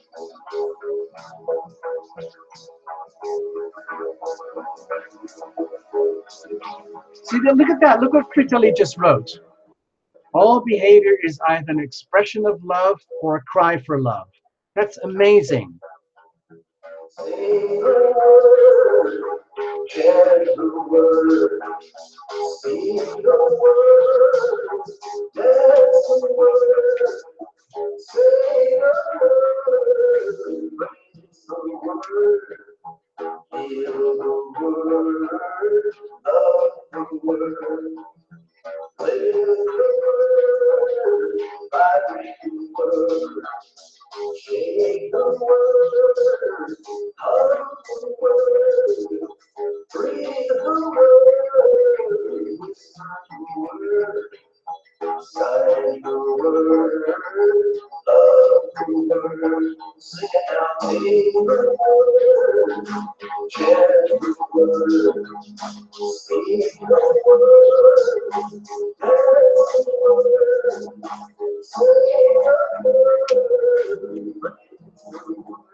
All right.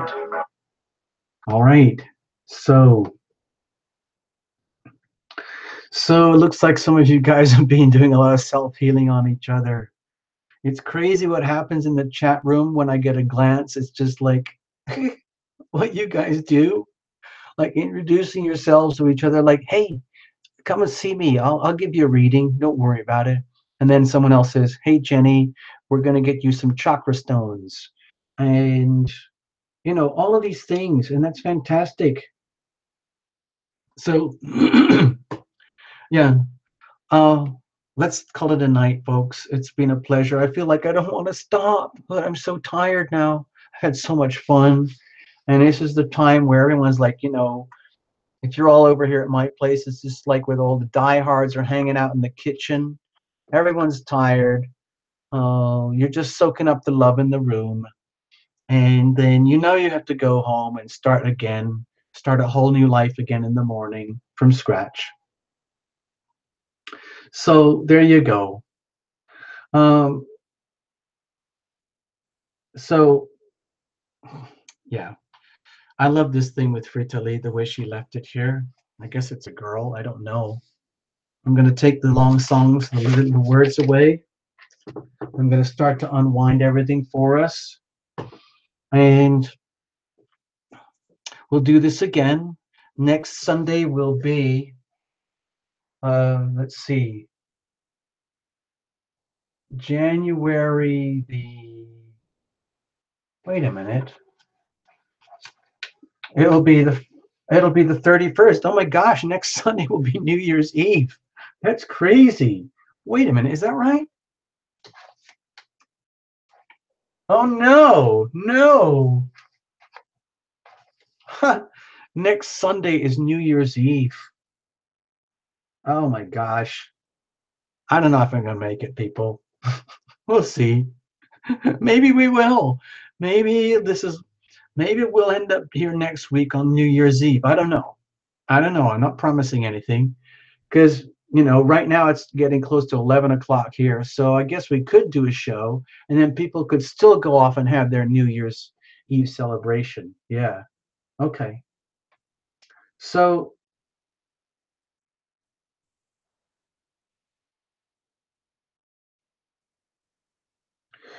see, Jenny, you're a healer too. Oh my gosh, this whole the whole show tonight is just full of healers. Okay. I'm wiped out. I'm exhausted. I'm just going to hang out here until you finally all kind of drift away. Maybe I'll put another song on and let people just frizzle out. And the kitchen will empty itself in time, and we'll just leave it like that. Okay. So I hate to break up the conversation. Hate to myself. All right. So let's leave it. Let's leave it at that, folks. We're just going to call it quits. It's been wonderful. It's been fantastic. It's been a lot of fun. I raise my glass to you all. Thank you. I bid you good night and a happy holiday. And sleep well, everybody. And have a good day at work for those of you in Europe, okay? And India and all those amazing places. Okay. Bye-bye, everyone. Good night. It's been a pleasure. Bye. Bye-bye.